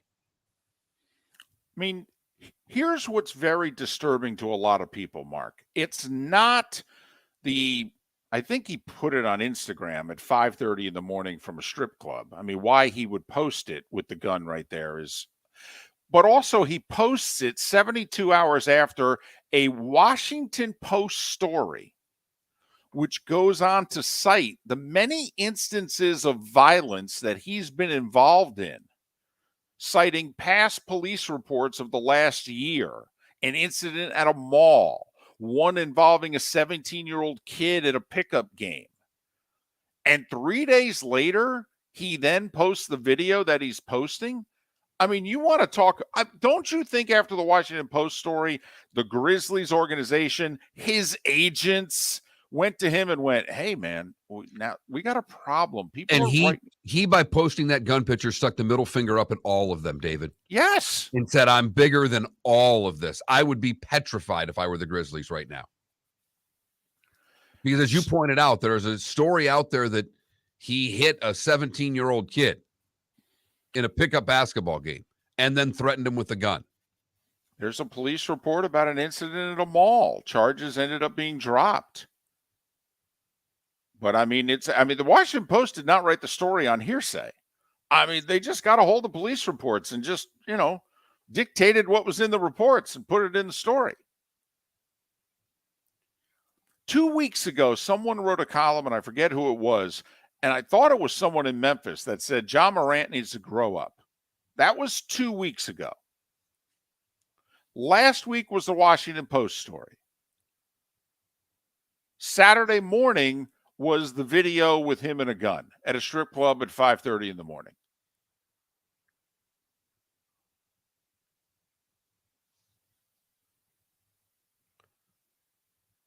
So all of these things, the column having him grow up, yeah, that's right. I just don't know as David Samson pointed out, no matter what you do, the player has to want to grow up. Mm-hmm. And based on the video that I saw of him brandishing the gun at the strip joint, he's not in any mood to grow up right now. He's almost daring the system to stop him. Well, they did. They've sat him down for a couple of games. He issued a fake apology. And that's all I call it. Well, and I got to admit, the Memphis officials who have spoken, it's one cliche after another. I mean, honestly, do us a favor. Don't speak if that's what you're going to give us. Seriously. I mean, either be genuine or be silent.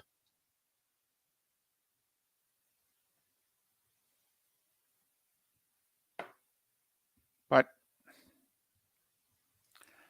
if I'm Memphis, I'm freaking out a little bit. I really am. Because with Ja Morant, and by the way, they've had an awful week. A really good player on their team blew out his Achilles. All right, he's out for the rest of the year. He's not coming back till next January, February, March, and then you never know if a guy's ever the same again. All right, one of their players has got 16 technicals already, so every time he gets a technical, he's suspended for a game, or I think it's every 2 more technicals he's suspended for another game, etc. But that carries over into the playoffs. There's going to be also, they could get a really bad draw. Right now they're the 2 seed. I mean, think about all the teams. I mean, they could get Dallas in the first round. Man, there's going to be expectations to do something. They might have to play Phoenix in a second round series. I mean, there's all this expectation for Memphis to really do. They could get Golden State in the first round. I mean, it's not been a good 10 days for the Memphis Grizzlies. Not that anybody cares, but if you're running that franchise, and we won't even get into the dynamic of that city and the issues they've had over forever and what Ja Morant represents for that city. And now, that city, which has great parts to it and also awful parts to it. And here was Ja Morant looking as if he was going to be the great part of our city. And now in the last 2 weeks, he's representing the ugly part of our city. I mean, this is a massive story in that part of our country, which goes way beyond a basketball team. This is the city of Memphis in its existence personified right now. In what direction do they and Ja go going forward? Can they straighten him out? Does he want to be straightened out? But as you pointed out, I mean, there's no sense trying to guess who they're going to play in the playoffs because right now, as you mentioned earlier, we've got 4 teams tied for 9th. Right.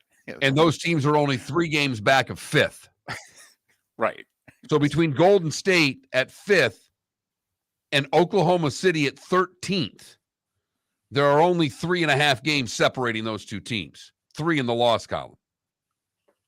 And Memphis is a half a game ahead of Sacramento for the 2 spot.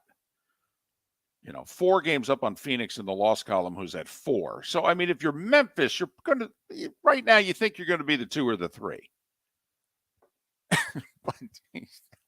I mean, but right now, that's pales in comparison to your franchise player, who you have signed long-term, by the way. So, if he falls off the face of the earth here, that's quite the cap hit. That ain't going anywhere, just so you know. It's funny because a theme last season was how good Memphis was without Ja Morant. You remember that? Mm-hmm. So we'll see. I mean, they won't do anything without him, obviously. But don't you think, not to get too deep on this, but don't you think that that's a lot like, sometimes Atlanta looks pretty good without Trae Young? But if you think Memphis or Atlanta is ever going to get to where it is they want to go, they're more likely to do it with Morant and with Young. Well, right, because in this league, to do anything, you need a star player. Right. Never been more apparent than right now that if you do, I mean, you pointed out yesterday off air, Felipe, the number of guys that went 30 plus in the league on Sunday. It was like, 13, 14 guys. 18. 18 guys went 30 plus on Sunday. So you better have, when playoff time comes, your guy who can score, and that's Ja. So I don't think, yeah, your point is valid that last year they had a good record without him, but they're not winning a playoff series and they're not going to the Western Conference Finals without Ja Morant. They're just not. And Ja released a statement saying, I need to work on how it is I deal with stress. Really? I mean, his handlers allowed him to release that statement. Are you serious? You should all be fired. Say nothing before you say that. Really? These actions, this is how you deal with stress. You're brandishing guns. Okay, you're threatening and committing violence against minors and other people in non-violent situations. That's how you deal with stress. Shut up. Your client right now is a punk at best. Don't release a statement. Get him to grow up.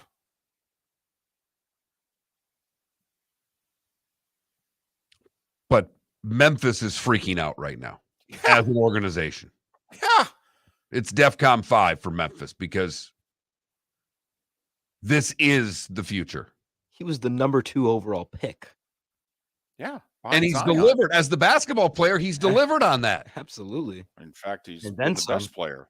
I mean, Zion went one right now. I mean, 2 weeks ago, you could have Zion or Ja Morant. Who would you take? It's laughable. One guy plays every day. The other guy's played 80 games in 3 years.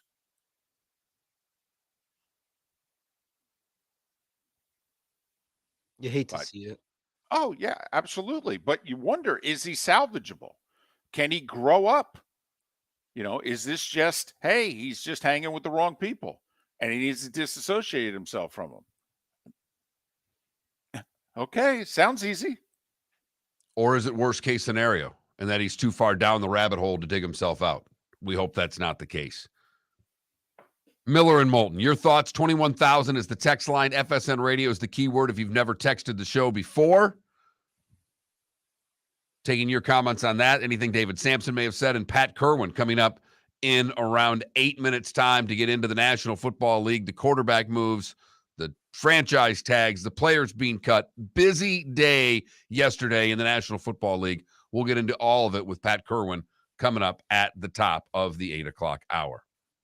Mark Lai, in about 45 minutes' time, more changes to the PGA Tour. One of them announced yesterday. And finally, we heard from the rank and file on the tour, who, you're not going to believe this, they're looking at the future a little differently than Rory McIlroy sees it.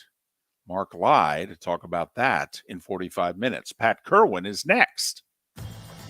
Miller and Moulton here for the Clutch Vodka Play of the Day.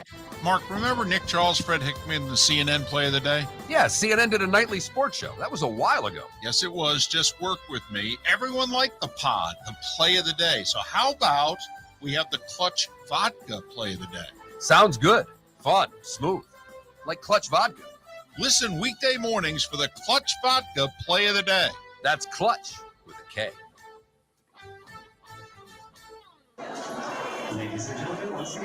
Yeah. Hi. Excuse me. Hey, the line starts back here. Ma'am, if your party's not here, you're going to have to go around again. You had the opportunity to avoid all this, wouldn't you?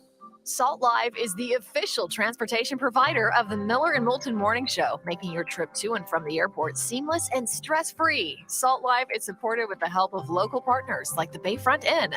Gather your family and friends and enjoy a leisurely day on the water with a pontoon or deck boat. If you prefer to explore the waterways without a motor, the Bayfront has canoes, standboards, and kayaks. At the end of your journey, enjoy lunch or dinner at the Bamboo Tropical Bar and Grill.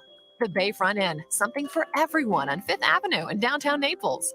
BayfrontInNaples.com. When you need a ride, book with Salt Live Transportation, 308-8686, or book on saltlivetransportation.com. David Moulton for Napa, Napa Auto Parts, and Napa Filters. Insist on Napa filters for your vehicles, or if you're a do-it-yourselfer, only buy Napa filters. Napa has a filter for almost anything on earth that moves, whether it's motorcycles, foreign and domestic cars, vans, SUVs, earth-moving equipment. You get the idea. Napa Auto Parts, Napa filters. Insist on them for your vehicles or if you're a do-it-yourselfer, only buy Napa filters. Located on the East Trail, locally owned Naples Tiki Bar and Grill is an outdoor eatery next to the Hitching Post Shopping Center. Island-inspired food with a true tiki theme. The best place in Naples to enjoy the beautiful weather in Southwest Florida. The Naples Tiki Bar and Grill offers a great menu for dine-in or takeout. Enjoy our famous pulled pork, huge burgers, and tiki bar cocktails. Don't miss happy hour every day from 3 to 6 and live music 7 days a week. See you soon at the Naples Tiki Bar and Grill, 11498 Tamiami Trail East. The waterways of Naples are a beauty to behold, and the Bayfront Inn has multiple ways for guests to enjoy the water and have some fun. Gather your family and friends and enjoy a leisurely day on the water with a pontoon or deck boat. If you prefer to explore the waterways without a motor, the Bayfront has canoes, standboards, and kayaks. At the end of your journey, enjoy lunch or dinner at the Bamboo Tropical Bar and Grill. The Bayfront Inn. Something for everyone. On 5th Avenue in Naples. You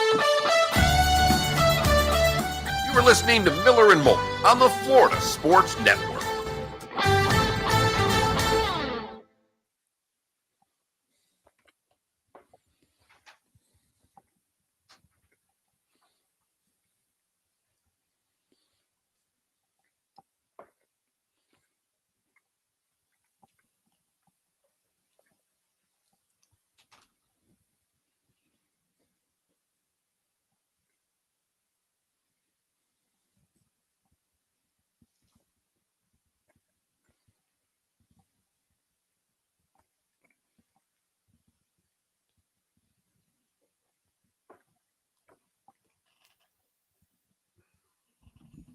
Usually Pat's very early.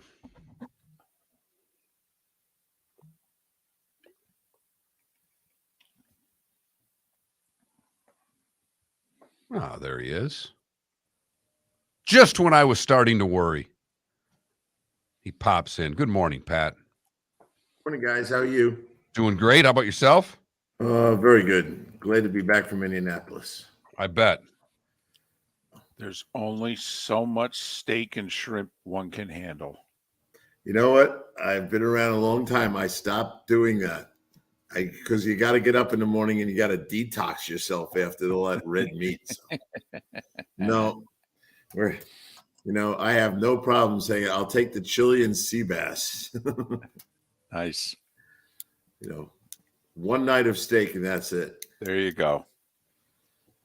Otherwise, it's all good. 62 interviews when I was done.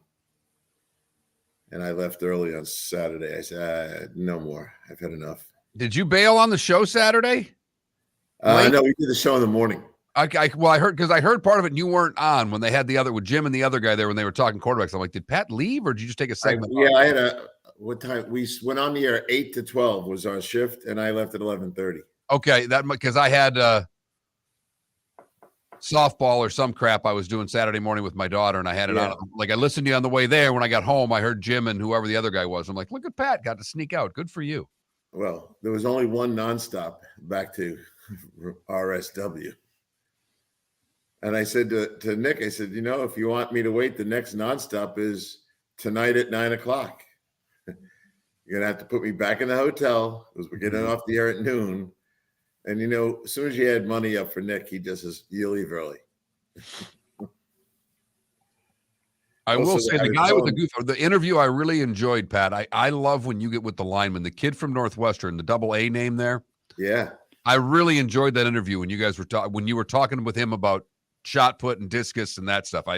Because you were into it. It was a fun interview. It relates to what he does. He's a freaking defensive lineman. He's explosive as hell, but you can't throw the shot put 62 feet without being explosive.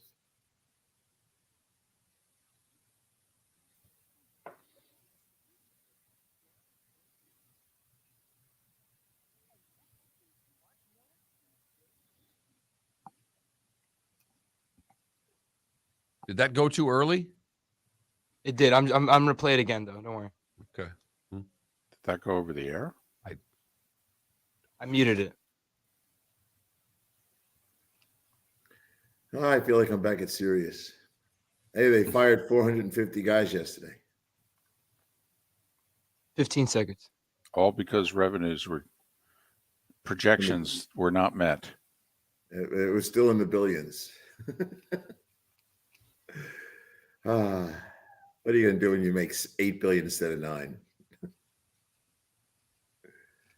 Amazing.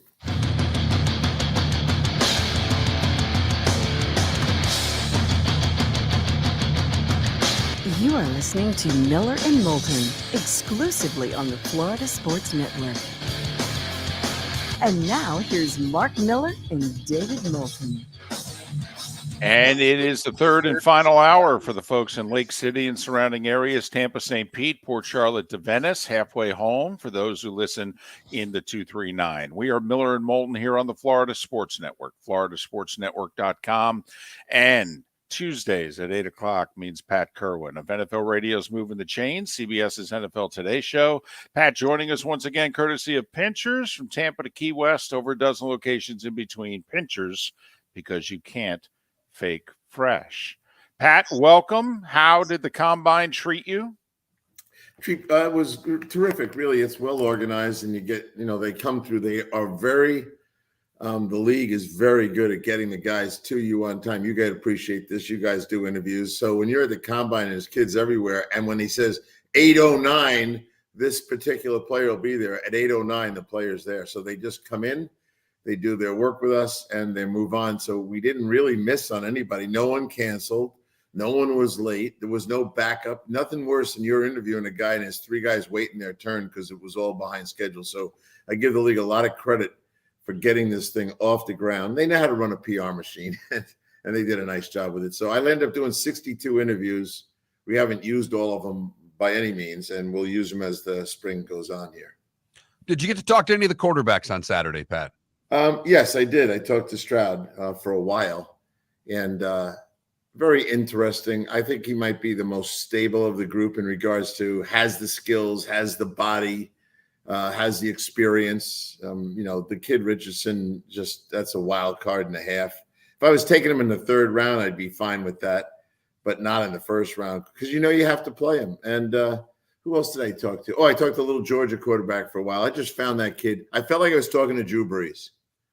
He was just that kind of intense, knows what everyone thinks of him, can't wait to prove everyone wrong. Whether he can or not doesn't matter. He is a fiery competitor. So those 2 guys kind of jumped out at me in the quarterback world. Do you think, for as much as I think Jalen Hurts is going to help Anthony Richardson at least get drafted, did Brock Purdy really help Stetson Bennett?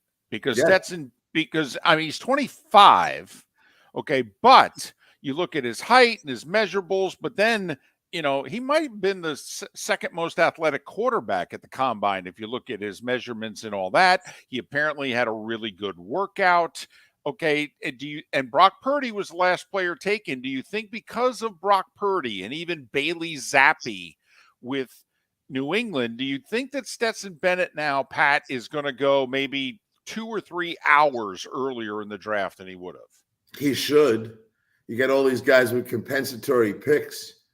I'd be all over that guy because I think the guy can come in and be your number 2, which I don't say very often, but he can come off the bench next year and function as an NFL quarterback. It's not going to be too big for him. He's never going to be a true starter, but he's going to land up being an effective player in this league, and he knows what people think of him. Coaches fall in love with guys like that. Coaches want to coach guys like that. So I don't want to overrate him, but I do think he'll go, late on Saturday. And when you say a couple hours or at the beginning of the 7th round, look, most of us don't want to sign a college free agent quarterback because there'll be 1 or 2 that everyone's after, and you'll end up giving them a bonus as big as the one you have to give in the 7th round. So yes, I like him. I'm not a big fan of and I don't believe anything I saw in Indianapolis when it comes to Richardson. That is a full-blown project. You go back and study how he even got the job at Florida. It was almost by default because the other kid left. And when you study that and you start looking at, he doesn't have a winning record, really is so raw. Jimmy was destroying his mechanics yesterday. So forget all the analogies to Jalen Hurts. There are none. Jalen Hurts is a quarterback. This guy, his elbow's below his shoulder. He's going to fling balls all over the place. You can have him. I don't want him. Did Bryce Young, how much did Bryce Young hurt himself by not throwing when all three other of the big quarterbacks did, or did that really not matter? Once he was 5'10", I think everyone had their opinion of what they're going to do. Look, in this business, you're going to get hit a lot. So ask yourselves, do you think he can withstand the physical pressure? Yes. Okay. I Yes. don't. And okay. You love tape. Watch. No, I love size. No, hold on. Just hear me out. All right. Go grab the Alabama-Tennessee tape. Pat, he got hit more times and harder in that game than you get hit in the NFL. Honestly, that was an old school. He got hit 3 times, Pat, in which in the 80s they would have called roughing the passer, and they didn't even throw a flag.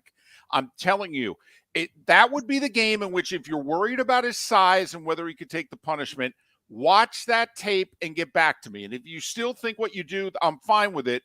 But Pat, he got destroyed in that game, and he played that game coming off an injury in which we didn't even know if he'd play.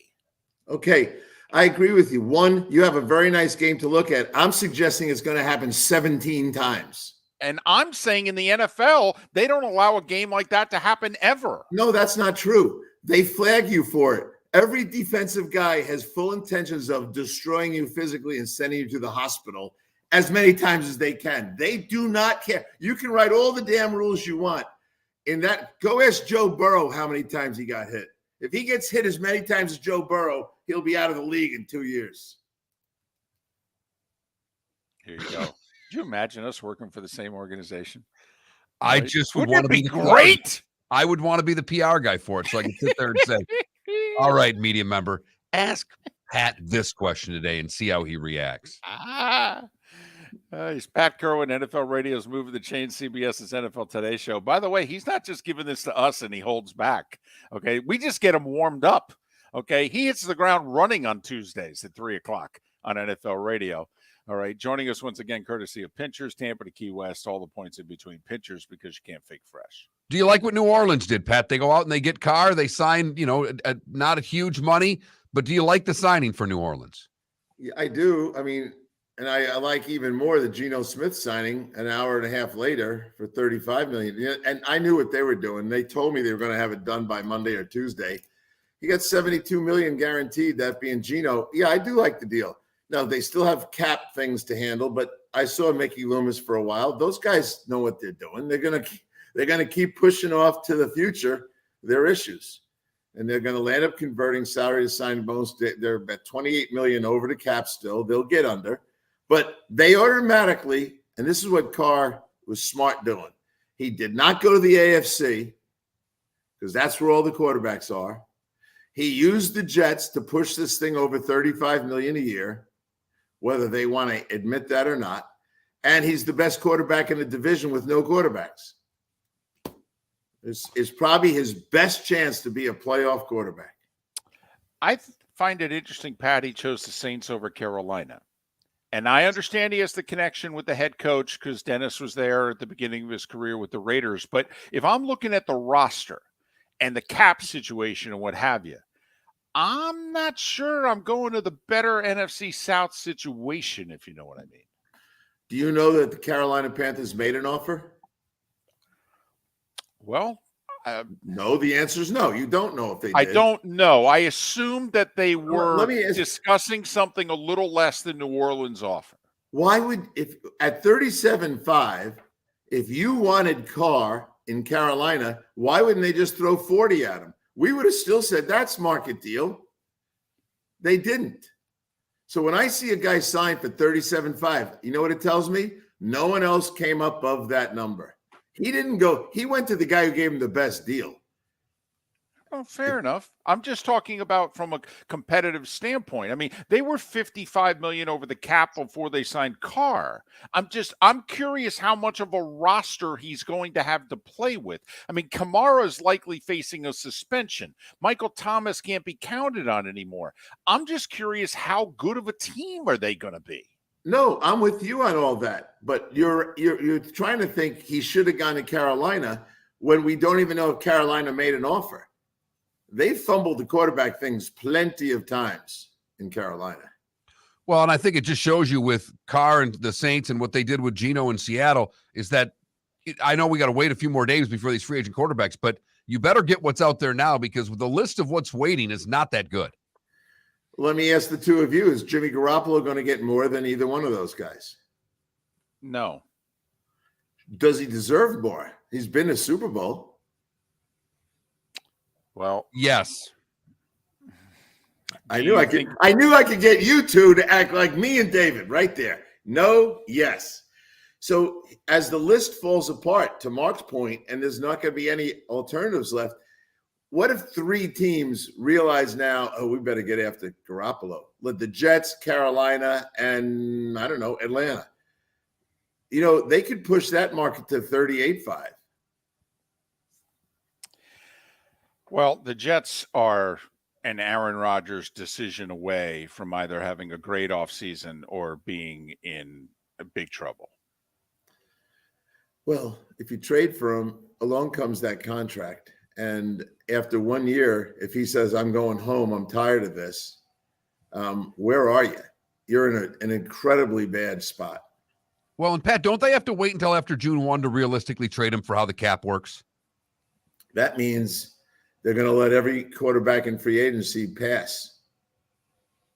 Right? Look, I did it like I like to do this all the time, the breakdown of these contracts and how's Carr's contract percentage of cap, because we've talked about this on this show a lot. Forget all the dollars. I have 100 callers yesterday. Oh, it's too much money. I go, it's percentage of cap. So this year, Carr is 3% of the cap, 3%. Next year, and I'm doing this based on three models. The cap goes up $20 million a year. The cap goes up $25 million a year. The cap goes up $30 million a year. So on $20 million a year advance from 224 to 244 to 264 to 284, his cap charge is 3%, 15%, 18%, 21%. Dak Prescott's 21% of the cap. Watson's 22% of the cap. Josh Allen is 17% of the cap. So I keep telling people, this is not any different than 1995. What percentage of the cap are you investing in your quarterback?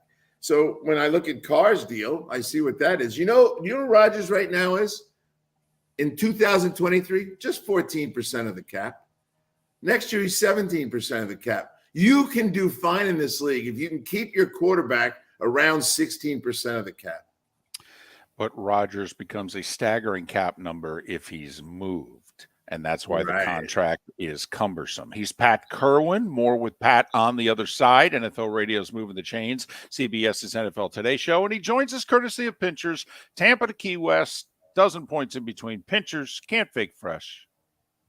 David Moulton for Napa, Napa Auto Parts, and Napa Filters. Insist on Napa filters for your vehicles, or if you're a do-it-yourselfer, only buy Napa filters. Napa has a filter for almost anything on earth that moves, whether it's motorcycles, foreign and domestic cars, vans, SUVs, earth-moving equipment. You get the idea. Napa Auto Parts, Napa filters. Insist on them for your vehicles, or if you're do-it-yourselfer, only buy Napa filters. Mark Miller for SWFL Golf Carts, or online, flgolfcarts.com. If you're looking for a golf cart, an e-bike, or an e-motorcycle, go visit Alex and the gang at SWFL Golf Carts. flgolfcarts.com online. Check out their whole inventory. If you're looking for a custom cart, they can take care of you. 2-seater, 4-seater, 6-seater, they've got you covered. E-bikes, nobody better for value and service. E-motorcycles, check them out. Again, flgolfcarts.com. flgolfcarts.com. Ladies and gentlemen, let's Hi. Excuse me. Hey, the line starts back here. Ma'am, if your party's not here, you're going to have to go around again.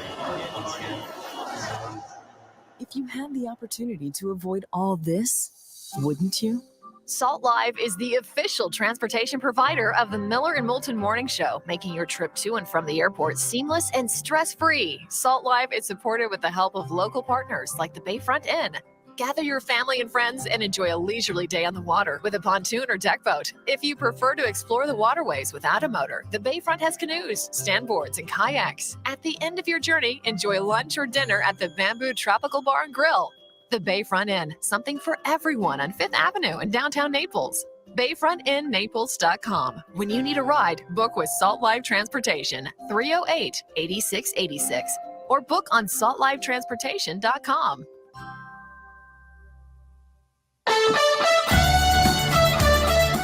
are listening to Miller and Moulton on the Florida Sports Network.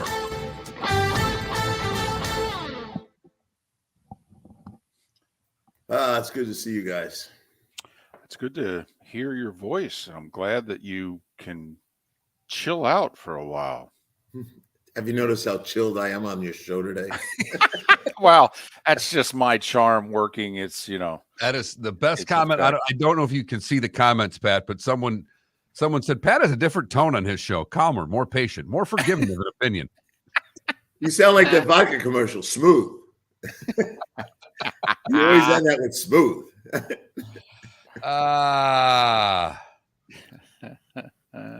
That's all good. All right, just so you know, Pat, I won't be here Friday. I'm taking Thursday and Friday off, so you can beat me up next segment if you want. I'm taking 2 days off. Are you going fishing? No, member guest tournament. That's a yearly event. Yes, it is. Yes. And who's your caddy now that your caddy went back to Ohio?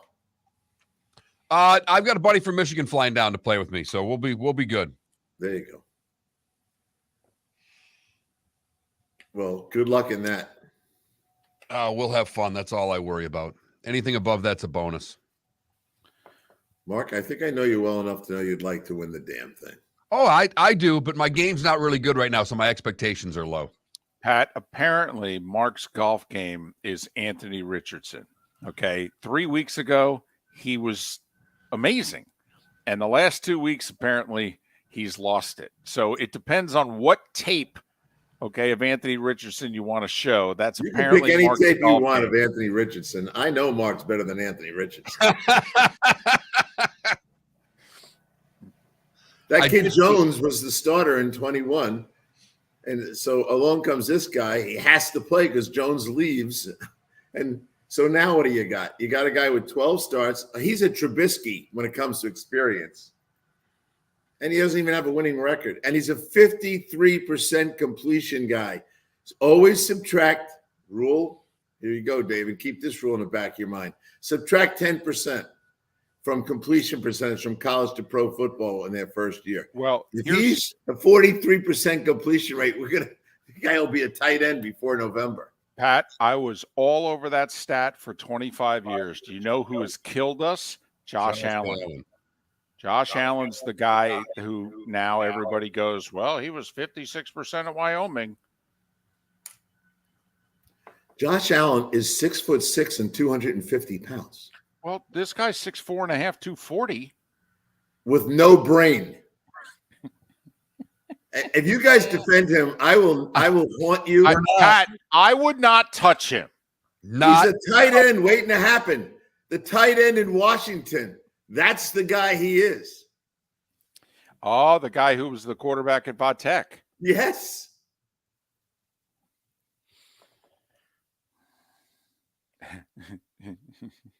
He was only on the field by Logan default. Thomas, right? Is that who we're talking about? There you go. Yeah.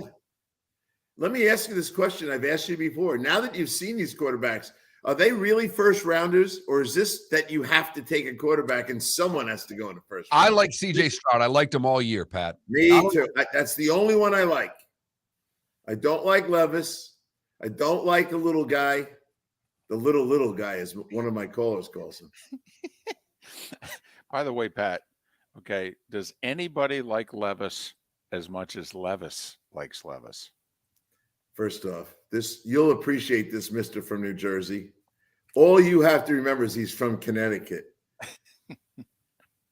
Home of the sailboat and skiing.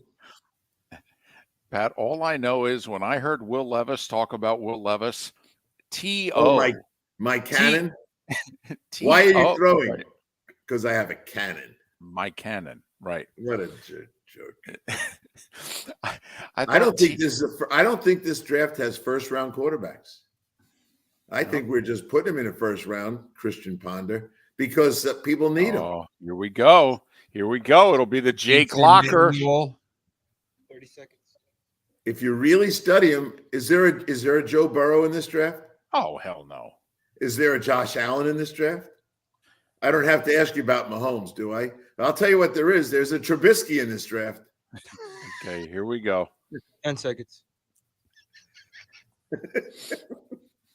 Mark, sorry.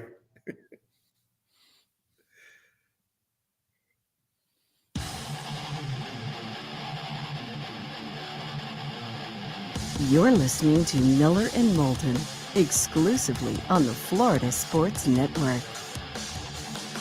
21 minutes past the hour. Miller and Moulton, Florida Sports Network, floridasportsnetwork.com. Mark Lai, talk about the, constant changes on the PGA Tour. They made a big announcement yesterday. The rank and file speaking out.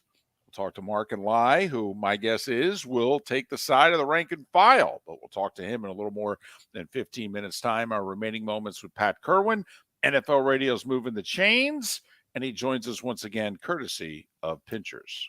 So, Pat, what tag is Lamar going to get between now and 4 o'clock today? Well, I would, if it was my deal, he'd get the low tag. I'd be very happy to find out what 2 first-round picks I could get from before I decide what to do with them. I'd be very happy to have another team negotiate the deal for me. So I would put the lower one on him, not the higher one. Because once you put the higher one on, he thinks he's worth that. And that's what he thinks he's worth. That'd be the low tag for me. And just to quickly explain, the low tag is $32.4 million. He gets to go and find one deal that he can bring back to the team, and the team can either accept it and trade him and get 2 first-round picks, or they can match it and keep him. That's the one tag. The high tag is he can't talk to anybody. He gets $45 million. Yeah, and if you're assuming you're going to tag him the year after, you're at 90, 97, or 98 for 2. The other one, you're at 70, just around 70, which, by the way, is kind of interesting when you look at Geno Smith's deal and his $72 million guaranteed. And basically, I think they were using 2-tag philosophy to get an extra year. So they're very happy out in Seattle with that guy. And they might land up trying to keep Drew Lock as well. Don't you think the Giants were thrilled to see the Geno Smith contract? That's the question of the day. Does Daniel Smith relate to those? Now, in production, he absolutely does. He's not as good as Geno's numbers last year, but he's young and all this other business. He's going to tell the world we don't relate to that. So I'm fully expecting a tag, although I had a conversation that said they made a little headway. Maybe this was all a ploy to get to the 11th hour and then take $40 million. Looks like the tag number is going to be a little bigger than you thought, Pat. I mean, we still got Ingram that's going to be tagged. We'll get a quarterback tag today. Anything else you're seeing out there as far as who gets tagged today? Well, I think we had an over-under number, and so Orlando Brown was on our tag list, but he's not going to get tagged most likely, so that's a setback in the prediction number. Lamar will get tagged, and one of the Giants will get tagged, and we're going to land up with 6 tags. And I think when we posted it at 4, we took the over, so there it is. That's about right, 6, 7 tags. Look, the tag is a divorce proceeding. Most tags end in the guy leaves you. Most of these guys are not going to do a long-term deal with you. Pat, are you curious what Tennessee has done? And I think now maybe we're seeing why it was that John Robinson got fired as general manager, even though he produced 6 winning seasons and 5 playoff appearances, is because, they gave the money to Tannehill and they structured the contract in such a way that they've now had to walk away from A.J. Brown. They're cutting Bud Dupree after they cut Taylor Lewan, and they're shopping Derrick Henry. And it all goes back to 3 years ago going to the AFC title game with Ryan Tannehill. Well, they built a team that they thought could get to the Super Bowl. What are you supposed to do when your Super Bowl's in hands reach? You're going to try to close out the deal. You're a GM that likes to spend money at the end. So they built a team that they thought could go to the Super Bowl. It didn't go to the Super Bowl, so it's time to blame somebody. Why don't you blame the coach who wants to run hardball offense all the time, and you can't get to the Super Bowl, run Derrick Henry right into February? What's Derrick Henry worth? And specifically, and I don't know if the Bills would do it. I don't know if they trade inside the conference. But if a team like the Bills that's close, what's Henry worth right now? Well, at his age and his production and the wear and tear, I don't think to me, it's got to be a ladder deal. So let's say for this year's draft, since you trade them now, you want a third, and then you're going to have some parameters for the draft after this: 1,000 yards, another third, 1,500 yards, a second, that kind of thing. We all have done those kind of ladders. But look, the for sale sign is out. I had a whole list. I'm sure I went over at your show a month ago. All I did was go through every contract. And here are the guys I said. Derek Carr, he's been cut. Carson Wentz was cut. These are easy. Winston's getting cut. Mariota's cut. Kenny Galladay, he was on the list, cut. Allen Robinson, you can look for a trade. That's a synonym for we're going to cut you tomorrow. And all these guys, it was pretty. Taylor Lewan, we knew he was getting cut. Frank Clark was on the list. Bud Dupree was on the list.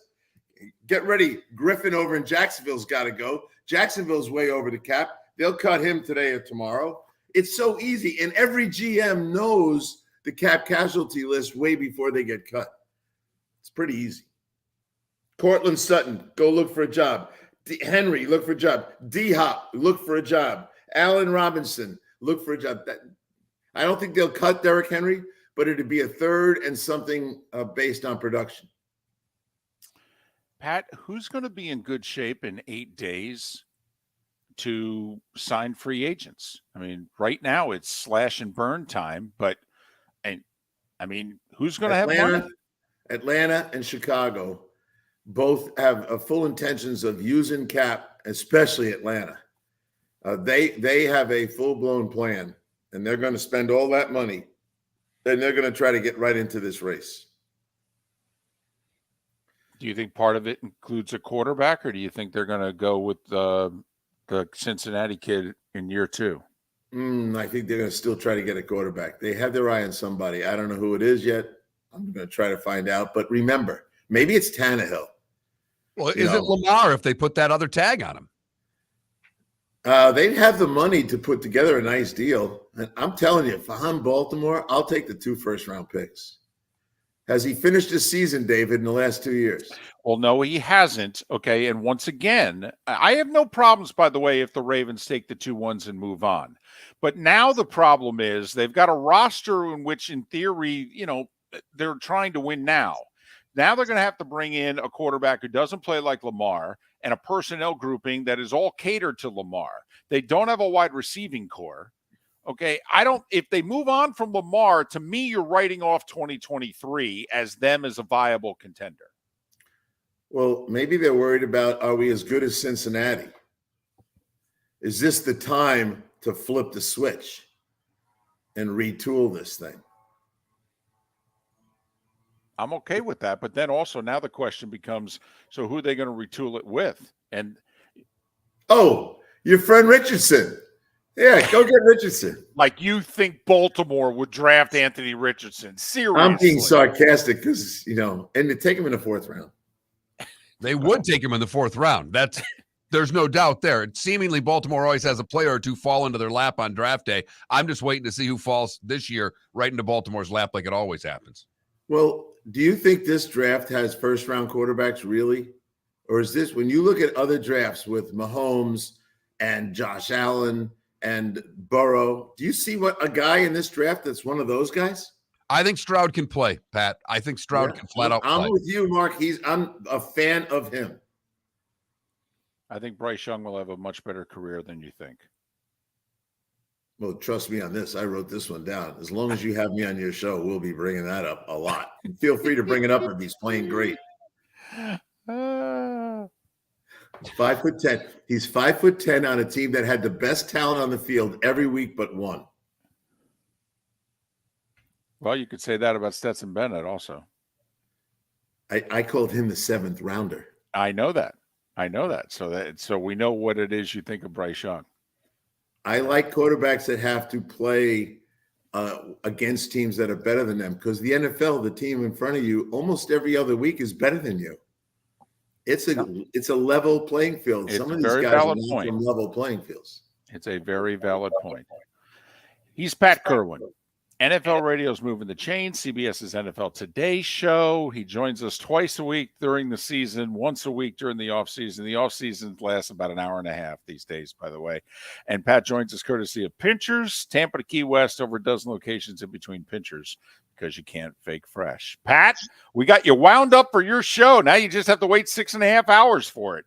Well, I'm really just can't wait for Friday to talk to you and Mark about a lot of stuff. Oh, sorry, Mark, you're not going to be here. That's right. No, I'm not. You guys continue the conversation on Friday, Pat. Thanks, as always. Miller and Moulton right here, the Florida Sports Network.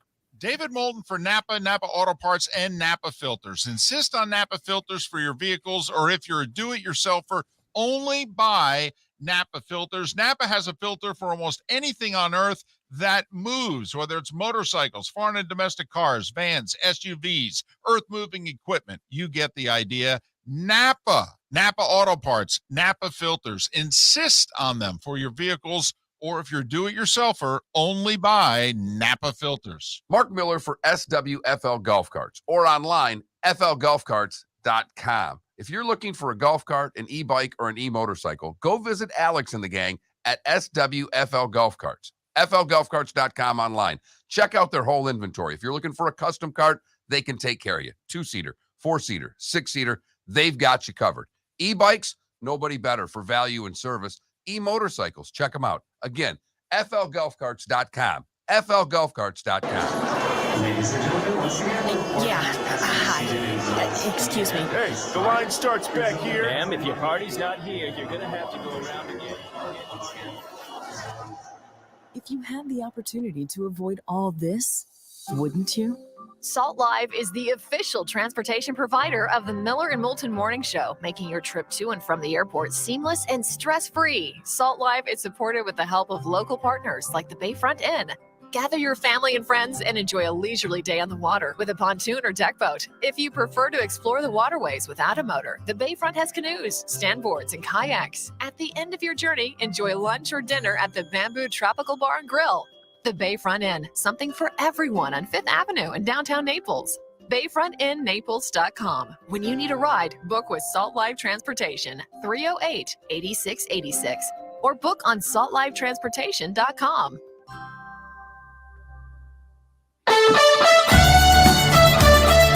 You are listening to Miller and Moulton on the Florida Sports Network.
Well, Canada Relief, could you tell me, did they play where the AAA team is?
Jack in the Box is coming to Orlando, David, in case you were wondering.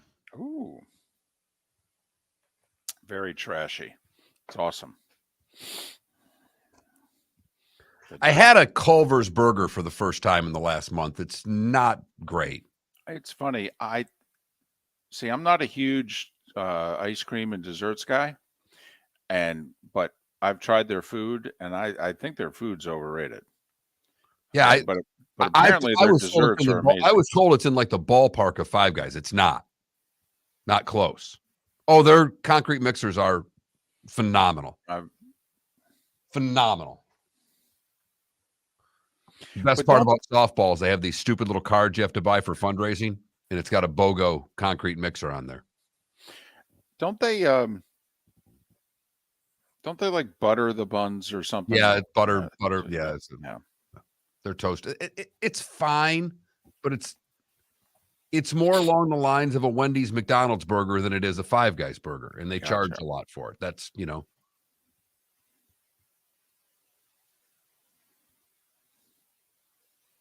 Mark's on hold. We're back in 10 seconds. Awesome. It's a shame this show wasn't any good today, huh, folks? I don't know what you're expecting for free.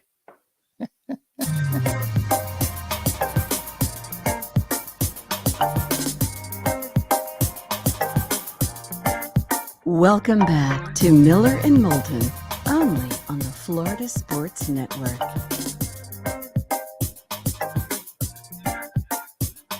It's 22 minutes until we're out of here. Miller and Moulton, the Florida Sports Network, floridasportsnetwork.com. Till we're out of here in Lake City, Tampa, St. Pete, Port Charlotte to Venice.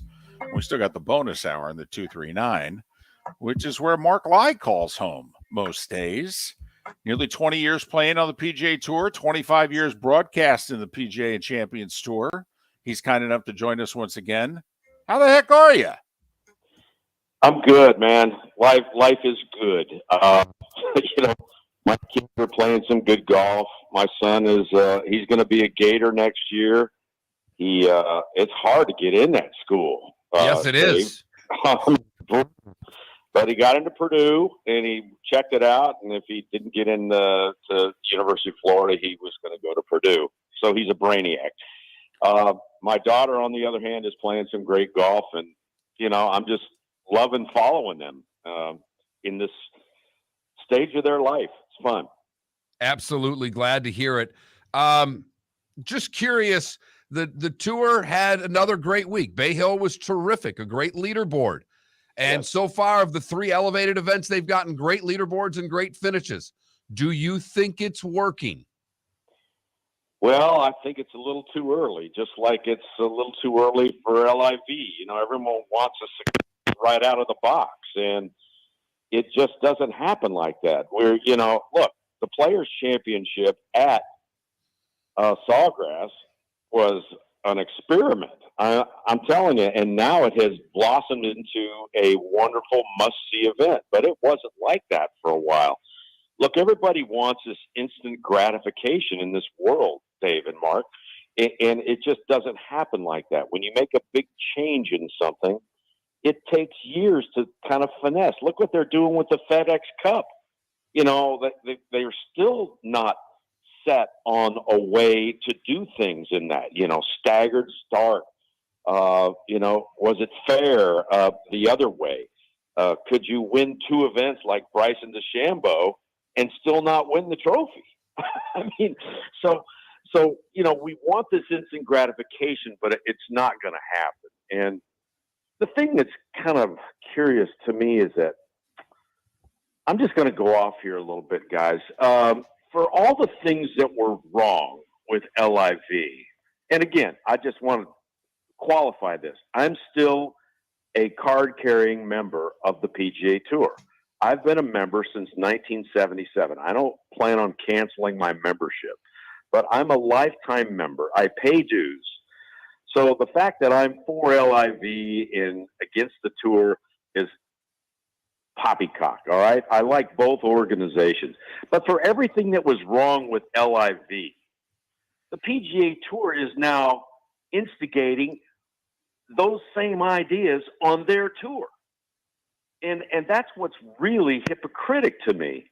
I don't really get why they're beating up on players that disagree with the PGA Tour, because ever since all this stuff is happening, guys, the tour is saying, hey, I guess we better do something. And I've seen it before. I've seen it before in shoes. I've seen it before in golf shafts. It wasn't until Joe Braley came out with these precision shafts that True Temper said, hey, wait a minute, we got to get this thing going. It wasn't until Reebok came out and Nike came out against FootJoy, where FootJoy just had the overwhelming share of market. But this is forcing the PGA Tour to be better. And what happens at the end, I don't know, guys. I mean, I just feel like this tournament this week should be on a pedestal for me. But because it doesn't even have its defending champion, it doesn't have DJ, it doesn't have Bryson. These are big stories. Bryson moved the needle, whether you like him or not. And to not have these guys in the field this week, I think there ought to be an asterisk. If you win one without 31 players that played last year in the Players' Championship. Is that enough for you guys to chew on for a minute? Well, it's a hell of an opening statement. It reminds me of Al Pacino in Dog Day Afternoon. He's Mark Lai, nearly 20 years on the PGA Tour, over 25 years covering the PGA Tour, joining us once again here on Miller and Moulton. Listen, and this is not a knock. I think you would agree with this. Okay, you were a winner on the PGA Tour, but you were more of a quote-unquote rank and file guy than you were a top 20 guy. All right. James Hahn was the first voice over the weekend, I feel, for the quote-unquote rank and file guy. All right. Is the rank and file guy being pushed to the side, in your opinion, from these changes? And quite frankly, is someone like Mark Lai going to be able to play 18 years on the PGA Tour going forward? Well, these days there's a huge turnover. I mean, look at Ricky Fowler. He was outside the top 125 for a couple of years in a row, and only because the LIV came around is Ricky able to retain his playing privileges. And that's a pretty good player. And there's guys like that. Webb Simpson's going through that right now. Matt Kuchar. All these guys. There's going to be a huge turnover. But, yeah, if I'm on the tour these days, I'm kind of pissed off. Because I was a guy, nobody ever bought a ticket to watch Mark Lai unless it was in my hometown, and that's the statements that they're making. Well, nobody's ever bought a ticket to watch James Hahn. Well, that's baloney. I like James Hahn, and just because he's an opposing view, they've been blasting him on Twitter. Look, he is just following the hand that the tour dealt him when everyone started leaving LA. But we have cuts. And there's no limited fields, and good luck with LIV because, you got to have a cut, and you can't have limited fields. It's got to be 150 players a week. Well, James Hahn says, okay, that's fine. If that's what you're telling me, that's what we got to have. Fine. So he sticks by that, and now he's getting lambasted. I just, what way do you guys want it? You can't just set this narrative and say that, we're the tour and this is everything good about the tour. And then in a year, you change everything to mimic what LIV is doing. Does it seem a little hypocritical to you guys? Just a little? It seems that as if everything Phil Mickelson said has come true, Mark. I mean, that's the all the trouble he got in for the initial statement. They've done everything he said. Everything. Exactly. And Phil's no idiot. I mean, I don't think he's as smart as he thinks he is, but he was right on this, and boy, okay, so now they're trashing James Hahn, right? You're not going along with the company theory. Look, how do you think it felt to be Phil Mickelson? How do you think it felt to be Greg Norman, where the whole golf media, and I don't qualify you guys as typical golf media. I think you guys cover both sides. I mean, you just basically put it out there and you say, hey, LIV ain't bad. PGA Tour, they're not bad, but you just can't go one way so hard. And then when you go the other way, you expect everyone to adopt what you're saying. So the golf media now is trashing James Hahn because he's not going along with the company. And the company is Mark, the PGA Tour. how many James Hahn's, though? Like, I got the impression. A lot. Yes. See, that's the thing. To me, if there's 50 other guys, then they need to come to his defense. They should. But they're afraid. Why? Afraid Why? What's of it going to being- cost them? They already have said we're going to keep you out of these 10 tournaments a year. Okay. I mean, honestly, what more could the PGA Tour do to these guys? I don't know. I don't know, but I will tell you this, that if I'm Honda, okay, and it's not Honda anymore, if I'm a tournament that's been there forever, I mean, it used to be called the Jackie Gleason Inverary Classic, back in the 70s. When I started, it was the Jackie Gleason Invitation or whatever. This tournament's been around forever. If I'm Honda and I'm saying, okay, I've got one of the longest standing sponsorships out here, why would I want to be on one of these non-designated events? So Honda said, bye, see you later.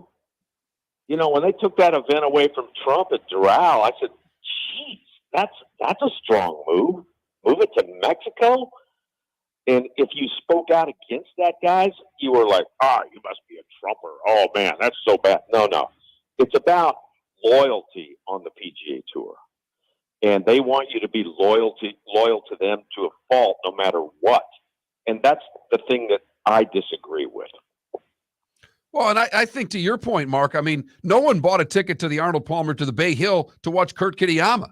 He turned it out winning the tournament, but no one was going to watch that guy. But the golf he played made you watch him. And that's what a cut event does. That's the thing that the PGA Tour had going for it that they're trying to take away right now, Mark. And I think it's a very short-sighted move, because the one thing that I hear from golfers, and I'm at my club 4 days a week, they like the cuts. They hate live golf.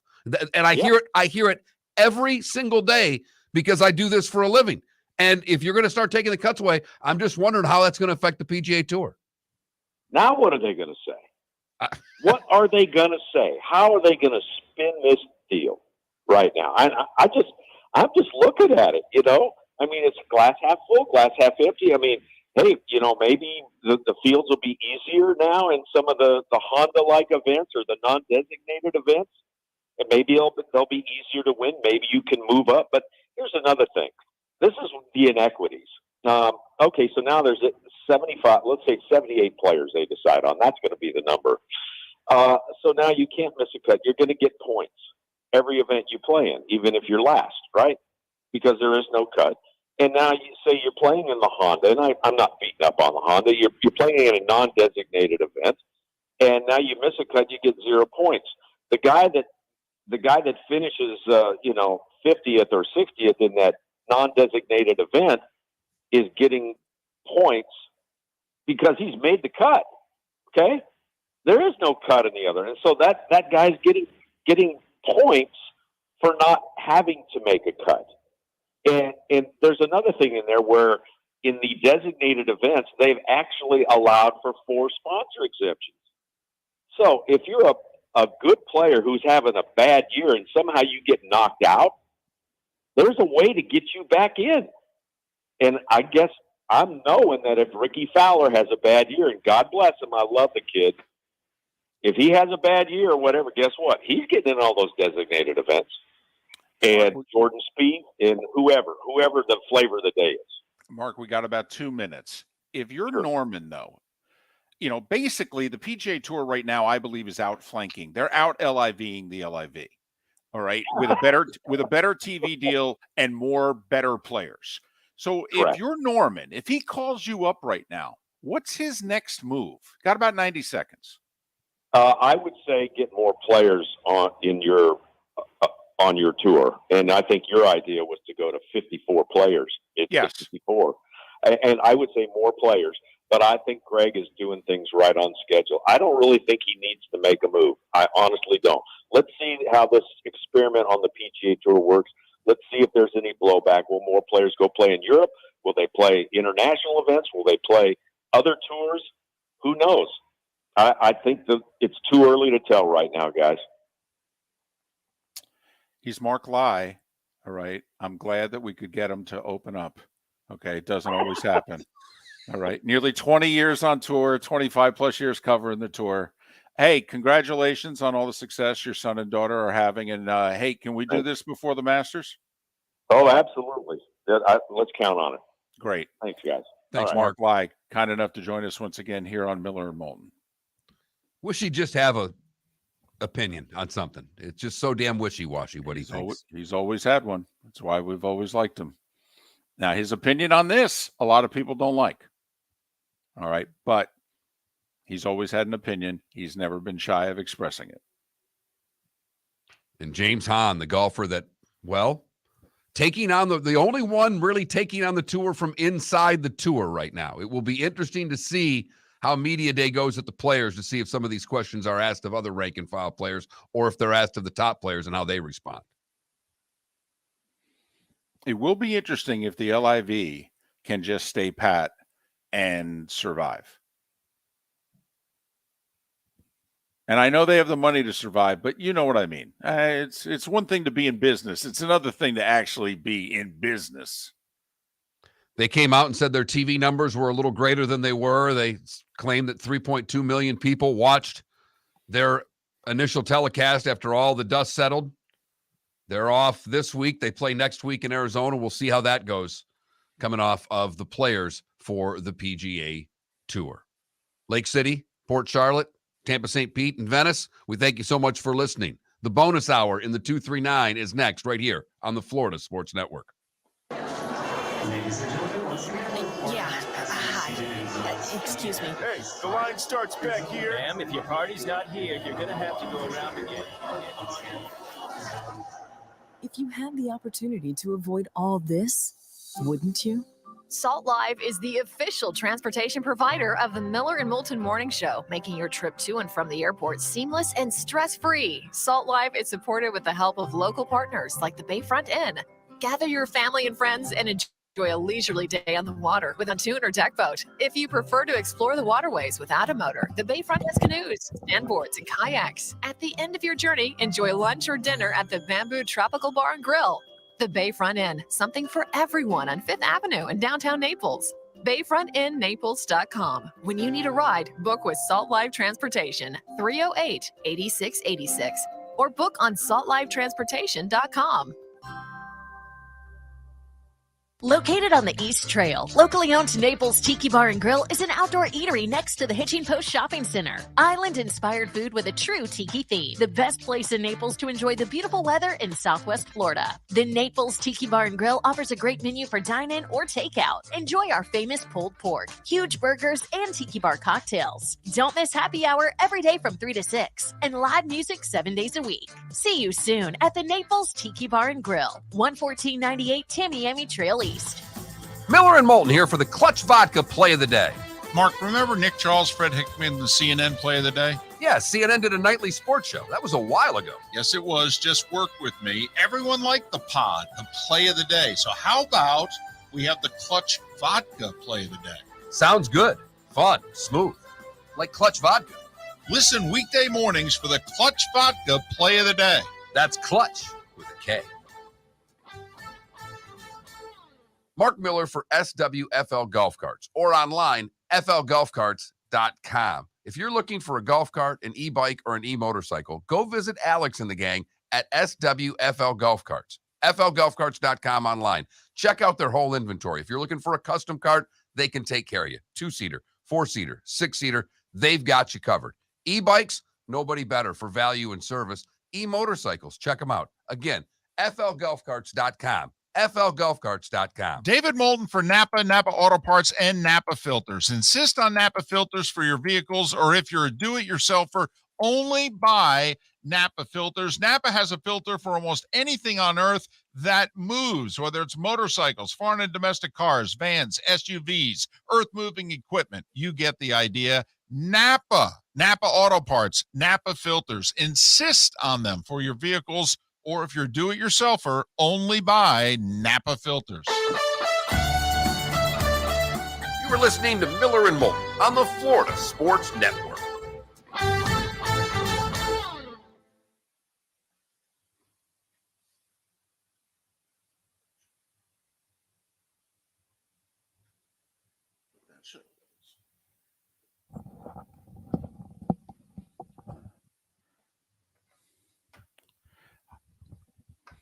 That was not a bad show. No, that was pretty good. That show had energy. It had charisma. Well, Pat was fiery. Yes, he was. You knew Mark was going to be. Oh, man. Pat was fired up. Yes, he was. Mention Anthony Richardson. Boom. Bryce Young. As we're doing the interview with Mark Lai, because I got ESPN on in the background, and I think McShay's latest draft, he's got the Raiders trading up to 4 to get Richardson.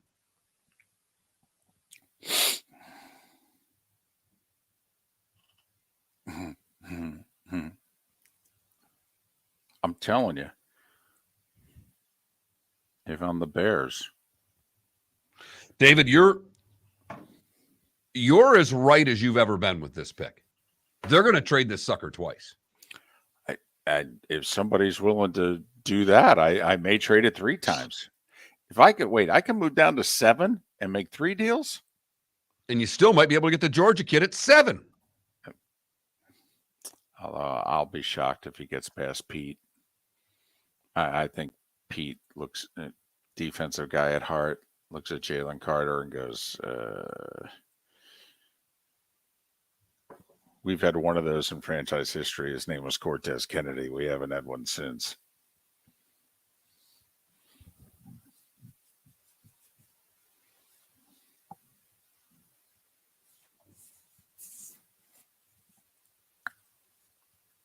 That's interesting, Adam. So, like, Rahm doesn't do it for you? Spieth? I mean, Scheffler does not do it for me. But, I like Scheffler. Yeah. I like watching him play. I mean, he's not, I just like his game.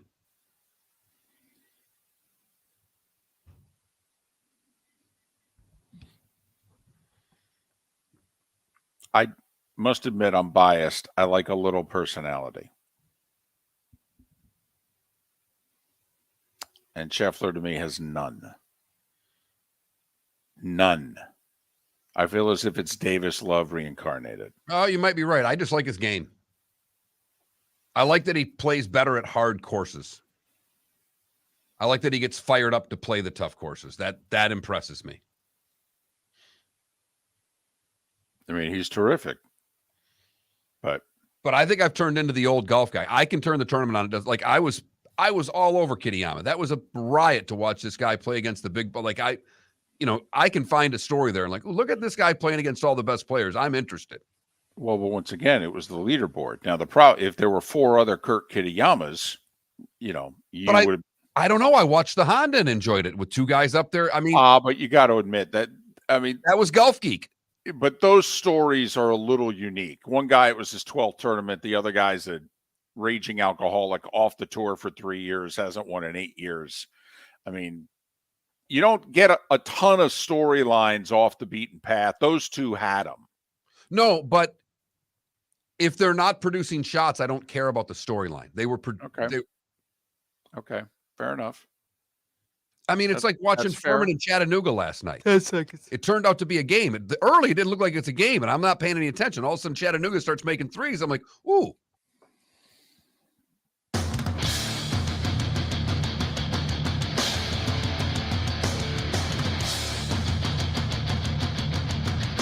You are listening to Miller and Moulton, exclusively on the Florida Sports Network. And now, here's Mark Miller and David Moulton.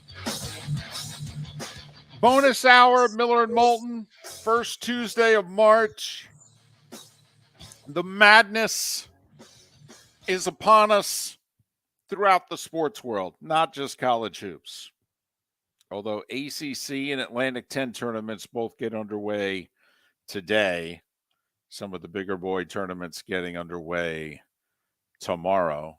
About a half a dozen automatic bids go out tonight in conference finals. So there is that to tune into. 4 o'clock today is the deadline, whether or not a tag is going to be administered. So let me throw this one out there. Derek Carr's contract was 4 for $150. The last year's apparently $50 million, though. So it was basically 3 for $100, and it's 2 for, I think, less than 70. I thought it was 72, but okay. Okay. And that's all the guaranteed money that's in the deal, by the way. The Saints can walk away after 2 years. They don't owe him anything. Geno Smith went for 3 and 105. That's 35 a year. 72 of it guaranteed. And why 72? Because if they had tagged him this year, it was 32 and change. And then the tag the next year is 39. You add it up, that's 71 and change. And so they guaranteed him the amount of money if they had tagged him twice. He gets 52 of the $105 million, by the way, in the first 12 months of the contract. But they're also really their guaranteed money is 2 years instead of 3. You asked me the question yesterday. I'm going to turn it around on you. We've got Lamar Jackson and Daniel Jones. I'm not putting Daniel Jones in Lamar Jackson's class. They just play the same position, in which their respective teams have 6 hours and 57 minutes in which to work out a deal. Would you be willing to do that kind of a deal if you're the Ravens and or Giants, where it's really front-loaded? Help me here first off with the Giants. Do they have cap room to do it this year? Yes. They have like $50 million in cap room. It's why they don't want to tag it, because then in theory that's 32 of their 50 that gets eaten up. I would be willing to make a similar offer that Geno got for Daniel Jones. So you put a lot of cash in his pocket, and you're basically committing to 2 years, $72 million. And everything after that is fluff. Now, I don't think Jones would sign that. Okay. But I would be willing to make that. I would be willing to put that contract. In fact, I would be willing to put something together where I have him for 3 years. If you're the Giants, are you willing to roll the dice? If Jones is just, you feel as if, listen, this is unrealistic. I don't want to end up in a situation the Tennessee Titans are in right now. They signed Tannehill to a contract when they were desperate. Okay, and they overpaid him, and they structured it in such a way where it is now coming back to bite him. They needed him. He was good. Okay, and if you look at the skill set of Ryan Tannehill 4 years ago and look at the skill set of Daniel Jones now, I could argue they're similar. I'd argue Tannehill's better and more proven, but similar. See, I'm prepared, if I'm the Giants, to walk away from Daniel Jones. I think I can find a Daniel Jones within the next 12 months. And I think he showed me enough that I need to keep him around. Okay. I thought the elevation was at a level. And this is where we've talked about this at length. You got to look at what the Giants do here, because Daboll's been through this with Josh Allen. He can look at Jones and go, I believe Daboll can look at Jones and know whether or not he's got the guy. And if they sign him to a 3-year deal, then he thinks he's got the guy. Now, Lamar's a totally different animal to me because of the injury factor. They're not going to sign him. It's not happening. They're not getting a deal done because they are not going to put that type of guaranteed money in front of Lamar Jackson. There's just no way. So you and I could sit there and guesstimate as to what we do. But the fact of the matter is, there's nobody that believes Baltimore is going to give him the guaranteed money that he wants. So it really comes down to, what tag would you give him? Is it possible that they sign Lamar to like 5 for $250 But only the first 2 years are fully guaranteed. Well, it'd have to be the first 3, I would think, David. Well, now if you're Lamar, I might want to hit free agency sooner. Here's Okay. the other thing. I don't know if they'd be willing to do this, but I'm Lamar. Give me the opt-out. I get to opt out of this contract 2 years in. Fine. You think I've got something to prove still because I've been hurt the last 2 years. Okay. Remember, he plays this year at 26 years of age. He'll play at 26 and 27 and in theory reach free agency at 28 if you want to play, this hardball and the guaranteed money. Fine. That's fine. I get to opt out, by the way, when the guaranteed money's done. Not only do you get to opt out, I get to opt out. I'll sign it. Absolutely, I'll sign it.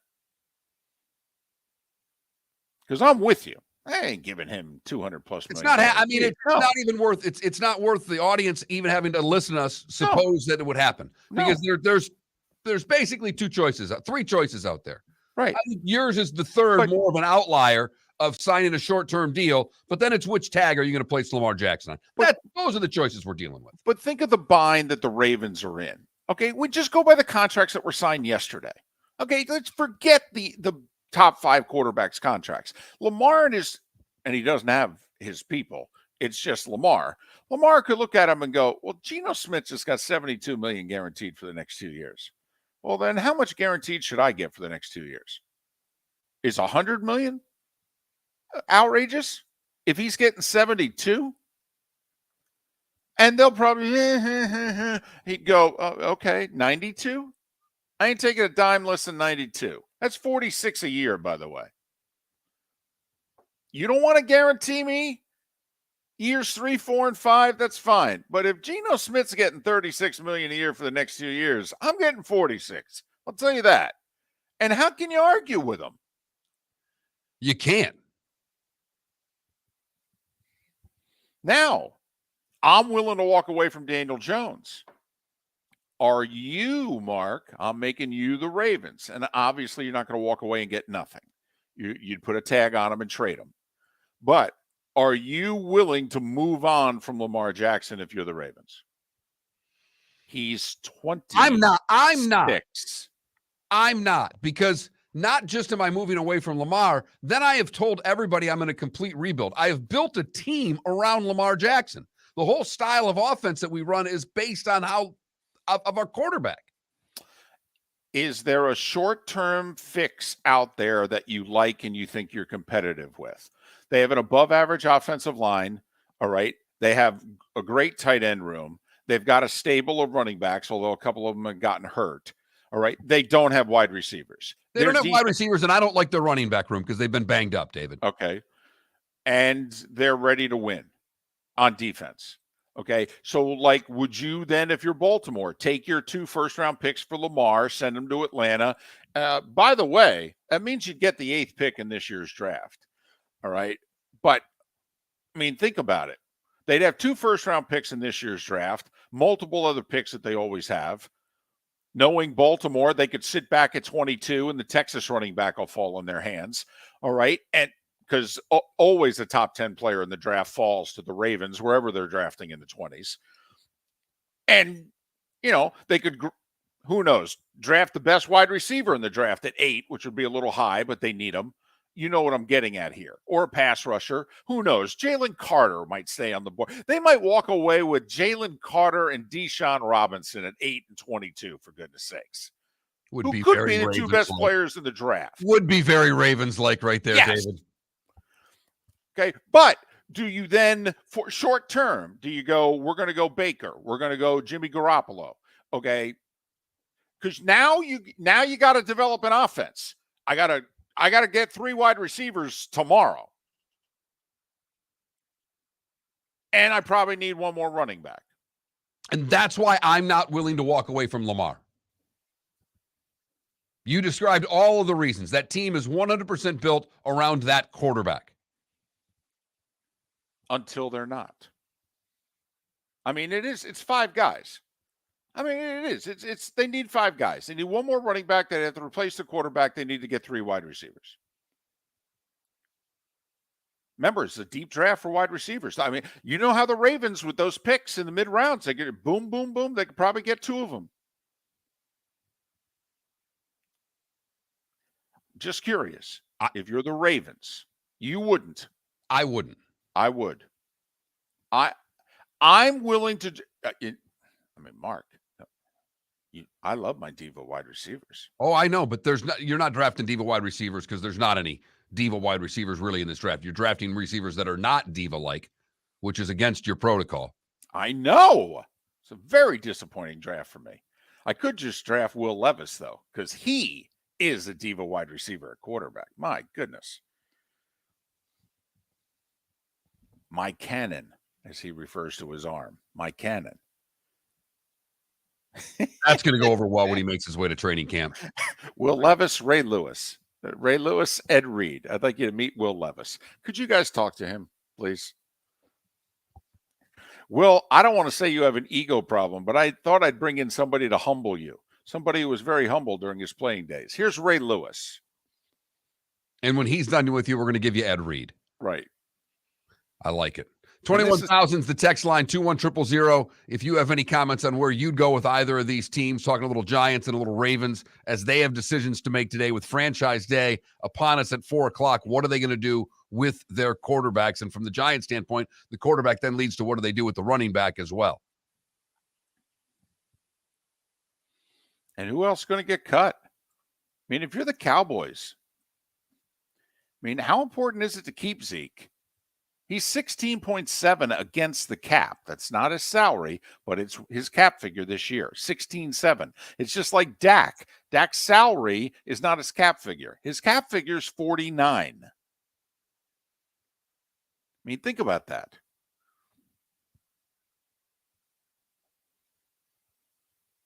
What's the figure if can they cut Zeke flat out and be done with all of it? Not all of it, but a good chunk of it. And if you're Zeke, how proud are you? I mean, you willing to take backup money? The $4 million plus incentives?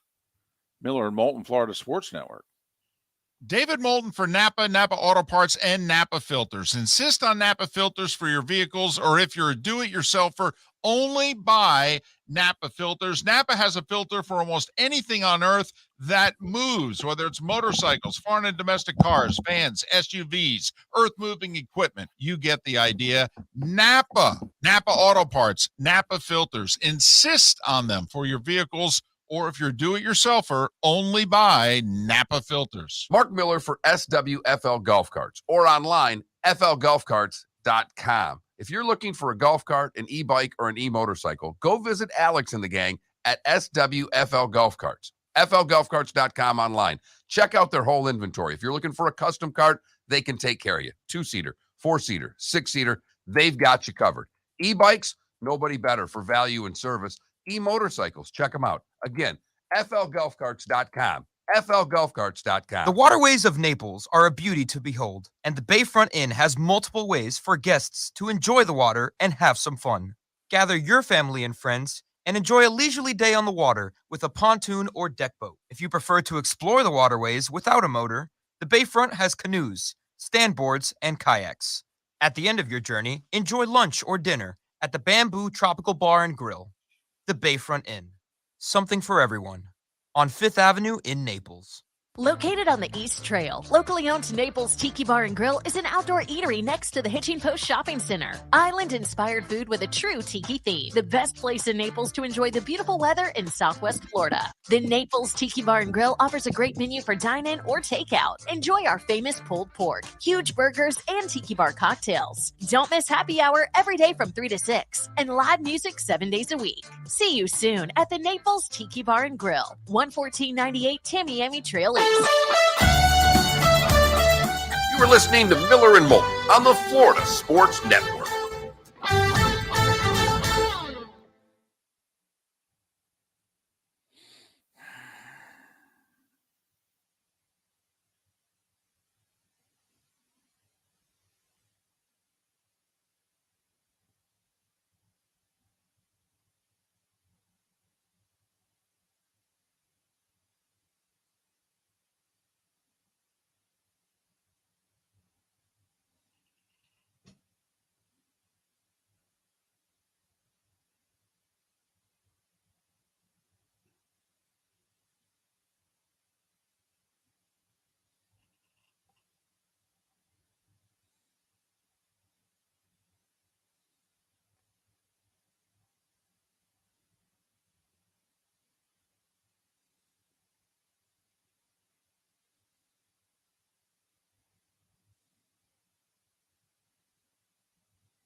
Metro has unlimited 5G for just $25. Mark, send. Huh? I sent. Good.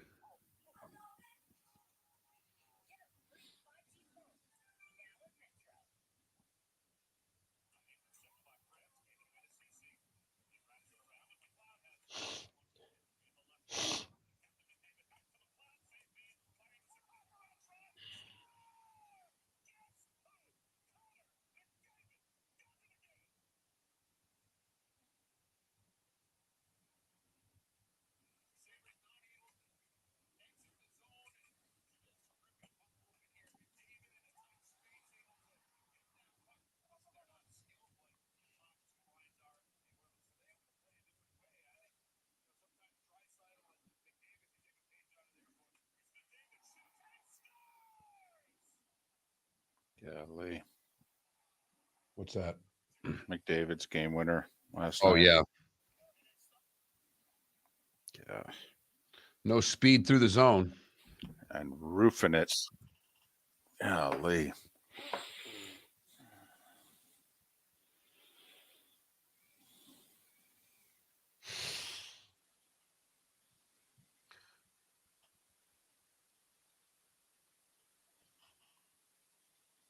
Two guys who signed their life away, Trout and McDavid, signed monster long-term deals early in their careers.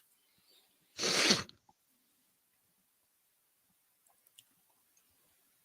you hear Mookie Betts come out the other day and said that the Dodgers kicked the tires on Aaron Judge and he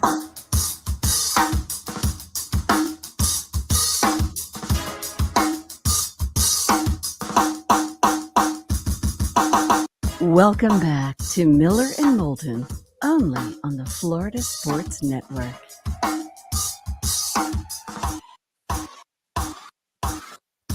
$21 past the hour. Miller and Moulton, Florida Sports Network, floridasportsnetwork.com. Good, bad, and ugly. What's on tap? Today was the day when. All coming up in a little less than 20 minutes. If you missed David Samson, if you missed Pat Kirwan, if you missed Mark Lai, well, what the hell's the matter with you? No, I'm joking. I'm joking. Download our podcast at floridasportsnetwork.com. And then ask yourself what the wide world of sports is going on here. Hey, speaking of which, just, things people say. So Mookie Betts got interviewed the other day.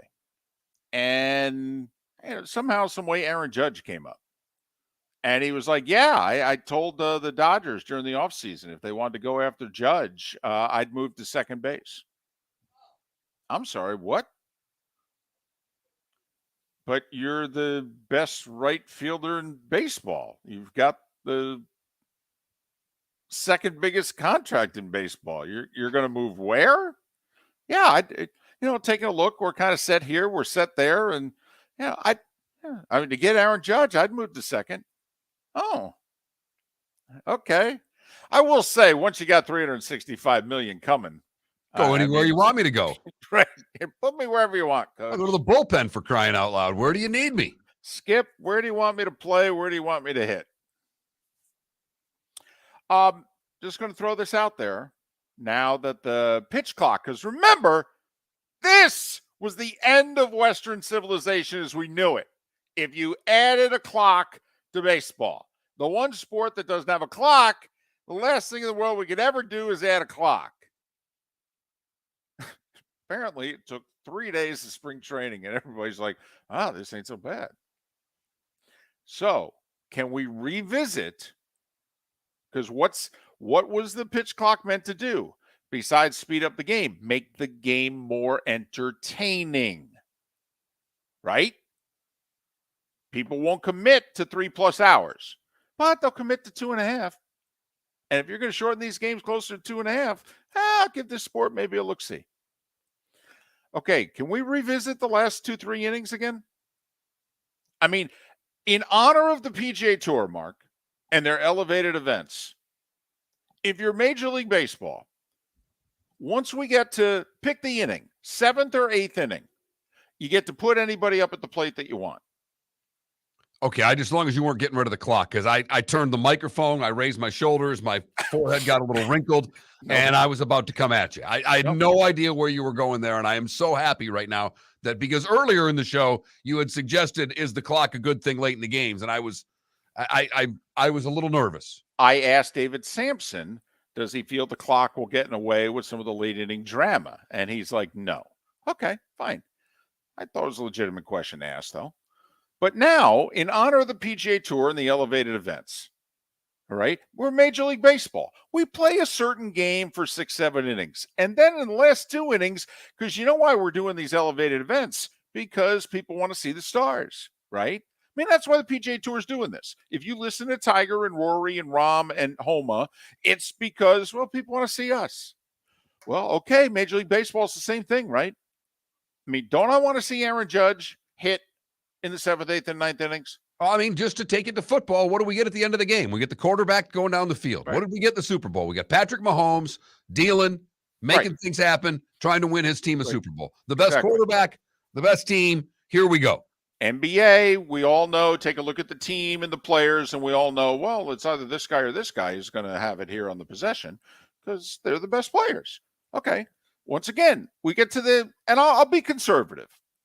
We play 7 innings of baseball by the old rules and what have you. Beginning in the 8th inning, okay, manager can put anybody up to the plate. Now he needs to go and say, these are the guys that we're going to do. These 3-4 guys. And then, by the way, they roll over or whatever. However you have to do it, because the opposing manager needs to know who's hitting. It can't come as a shock because they'll make pitching changes and whether or not to pitch to a guy or walk him or what have you.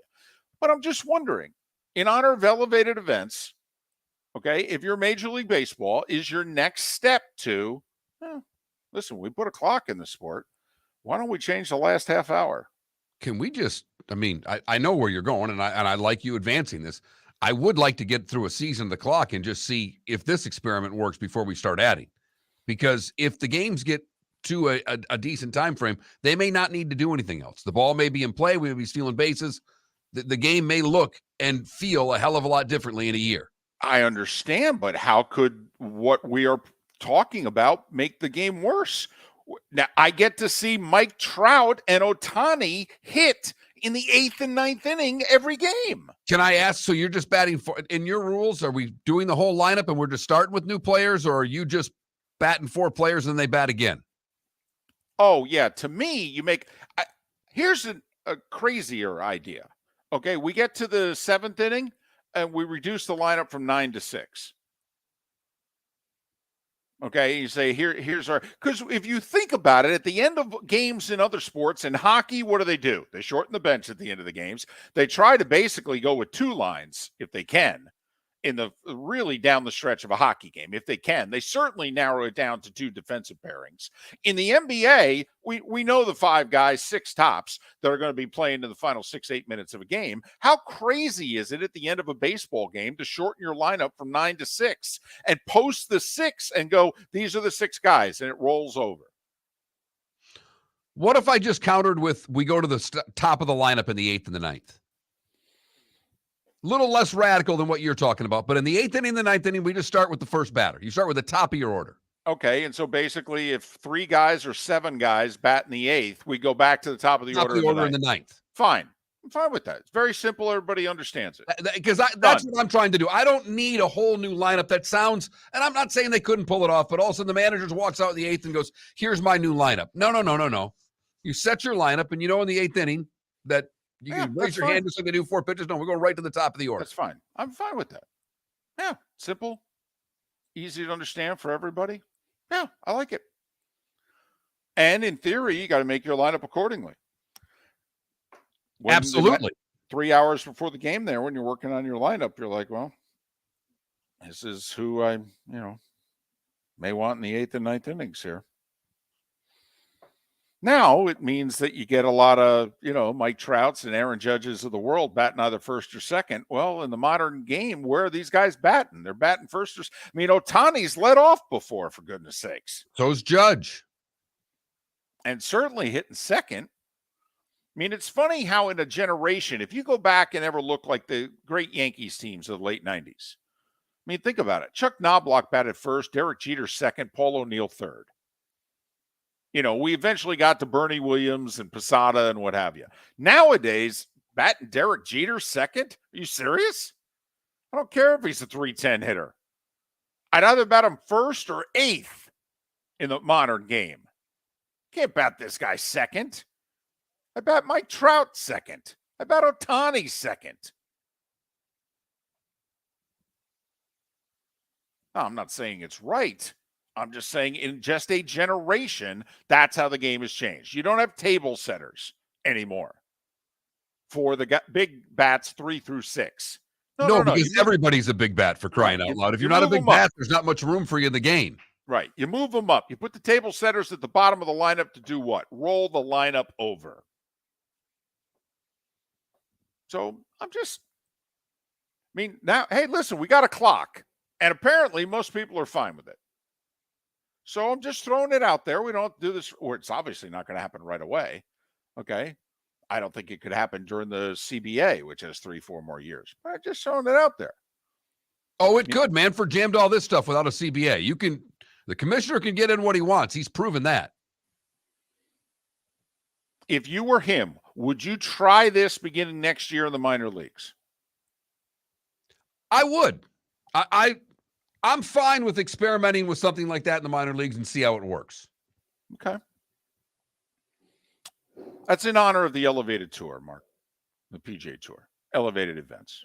Miller and Moulton, the good, the bad, and the ugly. Today was a day when, and what's on tap? There are elevated events, and they're next. The waterways of Naples are a beauty to behold, and the Bayfront Inn has multiple ways for guests to enjoy the water and have some fun. Gather your family and friends and enjoy a leisurely day on the water with a pontoon or deck boat. If you prefer to explore the waterways without a motor, the Bayfront has canoes, standboards, and kayaks. At the end of your journey, enjoy lunch or dinner at the Bamboo Tropical Bar and Grill. The Bayfront Inn. Something for everyone. On 5th Avenue in Naples.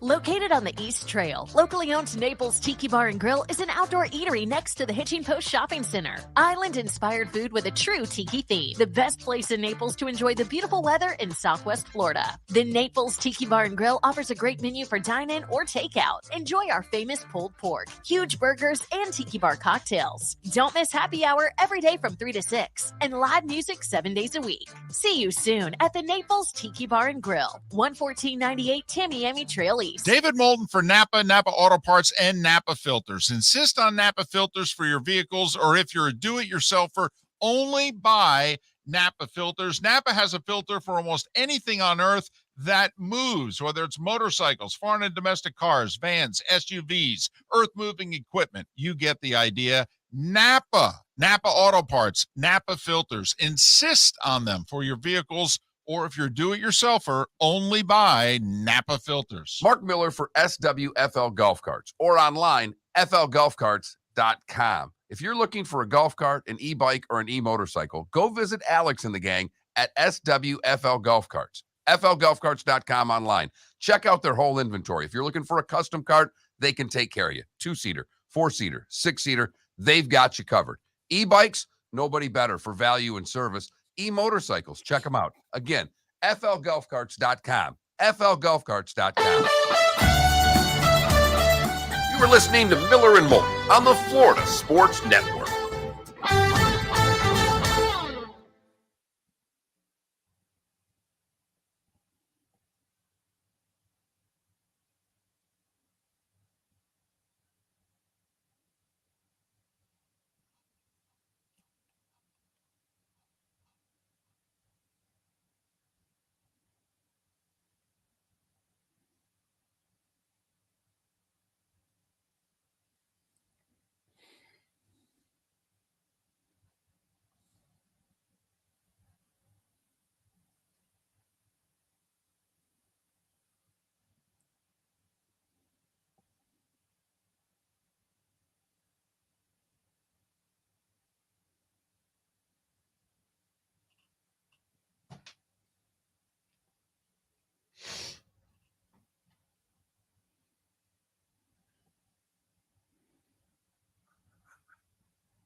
Yeah, I'm with you, Logic, man. It's not in the same league. Someone just said it was close. They didn't say it was in they said it was in the same, same ballpark, and it's not.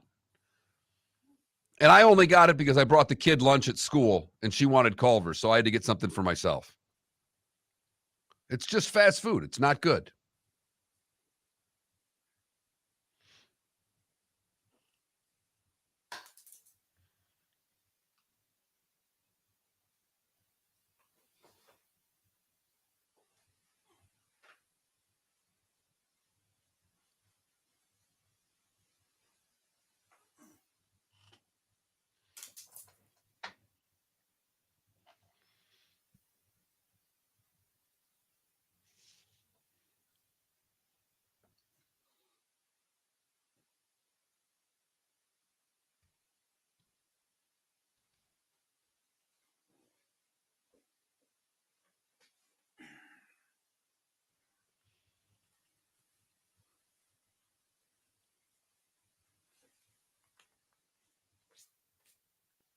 What the hell?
$30 seconds. So Joel had 42 last night. How does he finish with only 5 rebounds? I don't understand that. Well, did Harden grab all the boards away from him? Well, yeah, Harden had 9 boards. Yeah, because Harden wants the ball. It's true. Keeps grabbing rebounds because he doesn't even trust somebody to pass him the ball. He wants the ball. He wants to take it up court. Primary ball handler. Here we go.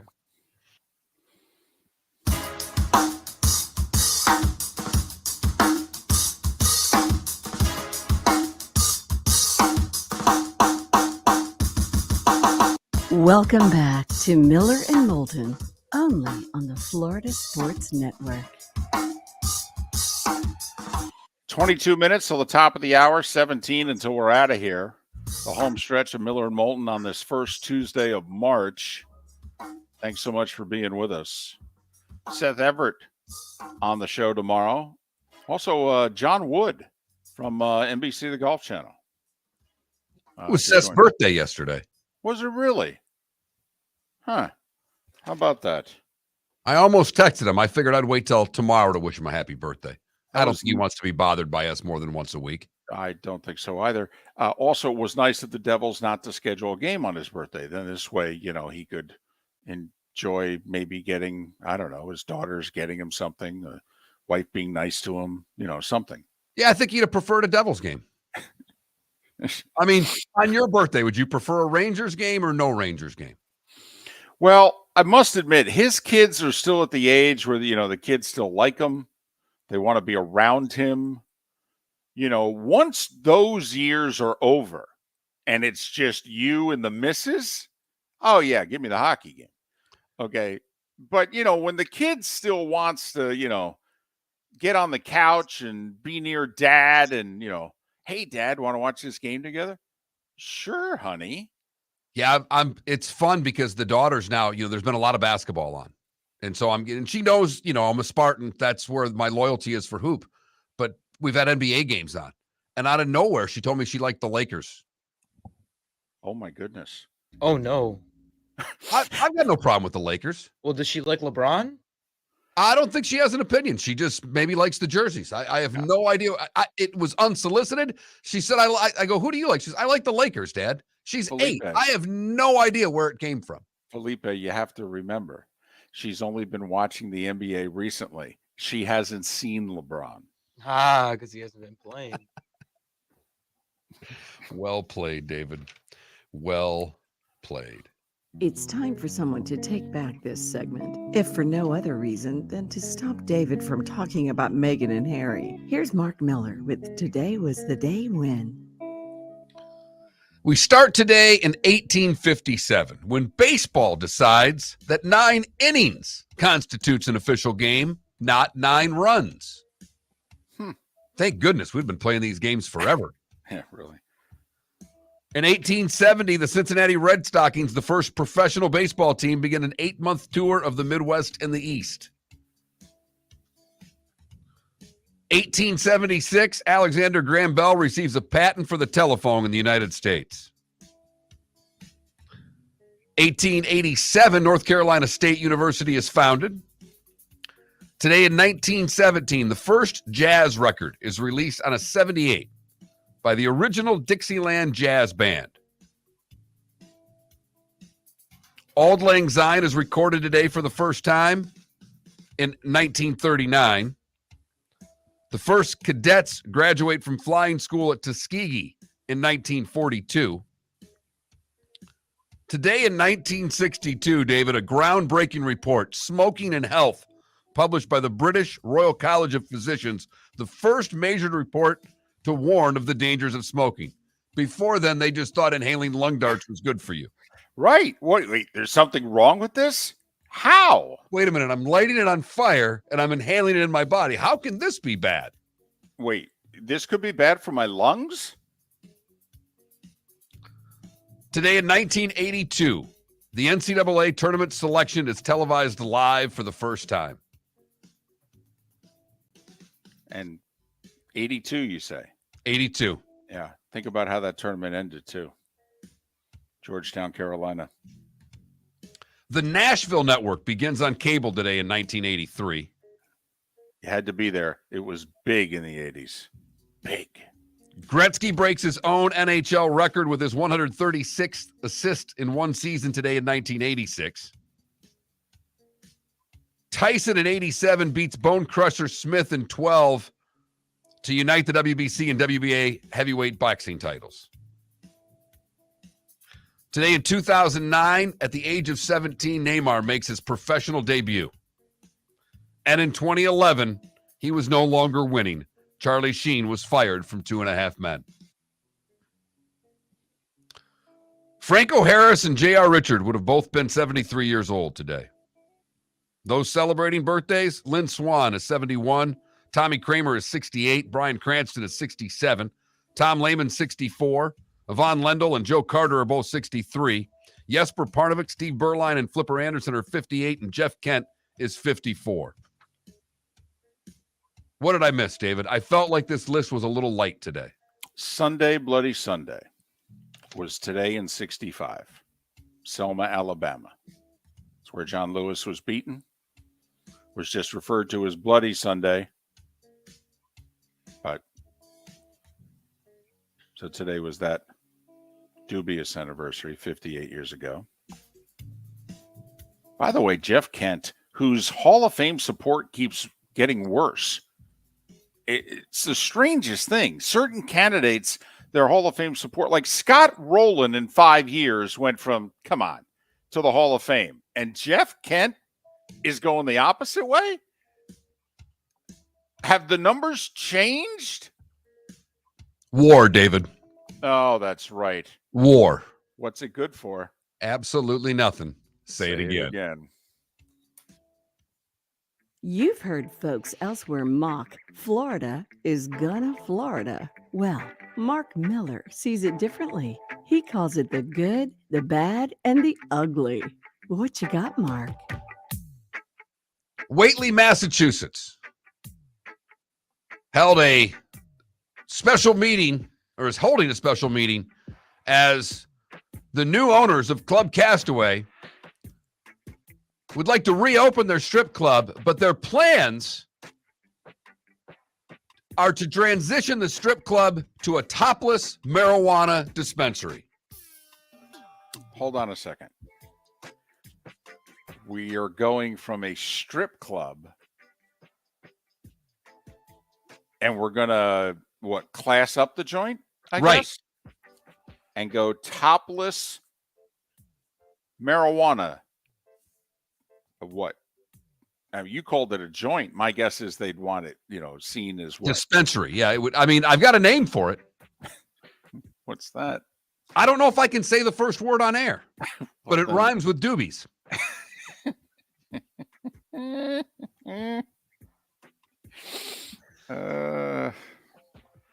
For the bad. By the way, where's this again? Massachusetts. For the bad, we come back to the Sunshine State, where a wedding in South Florida turned ugly. The video posted by Jonathan Campo, who was the DJ at the wedding and the cousin of the bride, shows a man who had had enough of the wedding. He was the owner, I believe the owner of the place where the wedding was held. And he pulled out his gun and told everybody to get out. It's time to leave, apparently. Pointed the gun at the DJ, the bride, the groom, several other wedding patrons. Because of noise complaints, they wanted one more song, and the owner of this place didn't want the song. He was arrested on several counts. Wonder if they get their money back from the wedding. Well, it was just one more song. I mean, he ruined your last 10 minutes, so to speak. I mean, don't we prorate this? Wow. Finally, the ugly. We go to Popeyes, where Belinda Miller was in the drive-thru. According to the manager, she became upset that her order did not have any biscuits. Well, have to admit, it is one of the top 2 reasons to go. She ended up getting a biscuit, was still not satisfied, so she then drove her SUV into the Popeyes. Come on, you wanted a biscuit, they gave you a biscuit. What, you want honey with it? I mean, come on.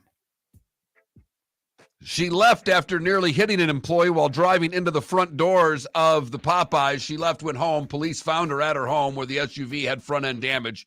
She was arrested and charged with aggravated assault. That is the good, the bad, and the ugly on today, March the 7th, 2023. Do you really think you can just park that in front of your house? I mean, A, like nobody saw you. B, they didn't write down the license plate and make and model and all that. And what, they're not going to show up within an hour? They could be on their lunch break and still be there in an hour. I get sometimes breaking something. I really do. Sometimes you get so angry. I haven't done it in a long time, but you just want to break something. I get it. Okay. But at the point where you drive your car into a building because you didn't get a biscuit that cost $1.38 seems to be a bit much to me.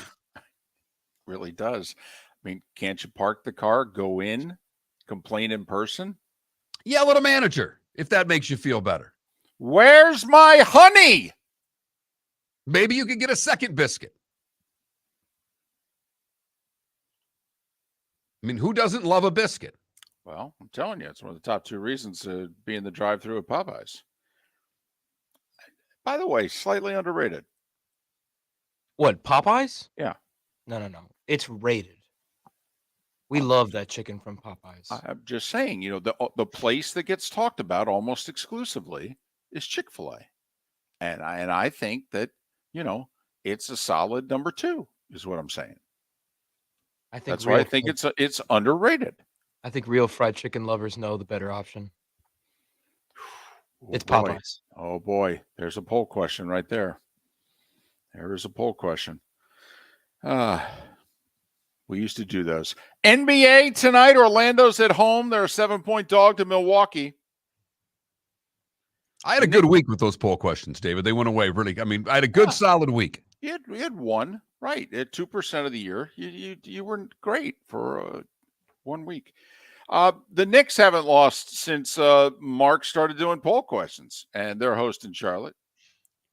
The TNT doubleheader, Sixers and Timberwolves. It'd be interesting to see how many Sixers play because they all played last night in a 147-143 game. And I mention it also because jokes on TNT. Memphis at the Lakers is the nightcap. No Ja and no LeBron. I don't know why you fell asleep there. It's usually earlier in the show. Biggest game of the night could be in Tampa. Lightning have lost 5 in a row. They need a win or else and they're hosting the Flyers. Right. They're minus 315. Yeah. They don't win tonight. You can be officially concerned about what is going on in Tampa Bay. Vegas is in Florida to take on the Panthers. It's a big one for the Panthers. If they're going to make the playoffs, they got to start beating some good hockey teams, David. And listen, it's not like the Panthers haven't done well since the All-Star break. It's just that they had put themselves in a hole, and the other teams they're competing with are doing well.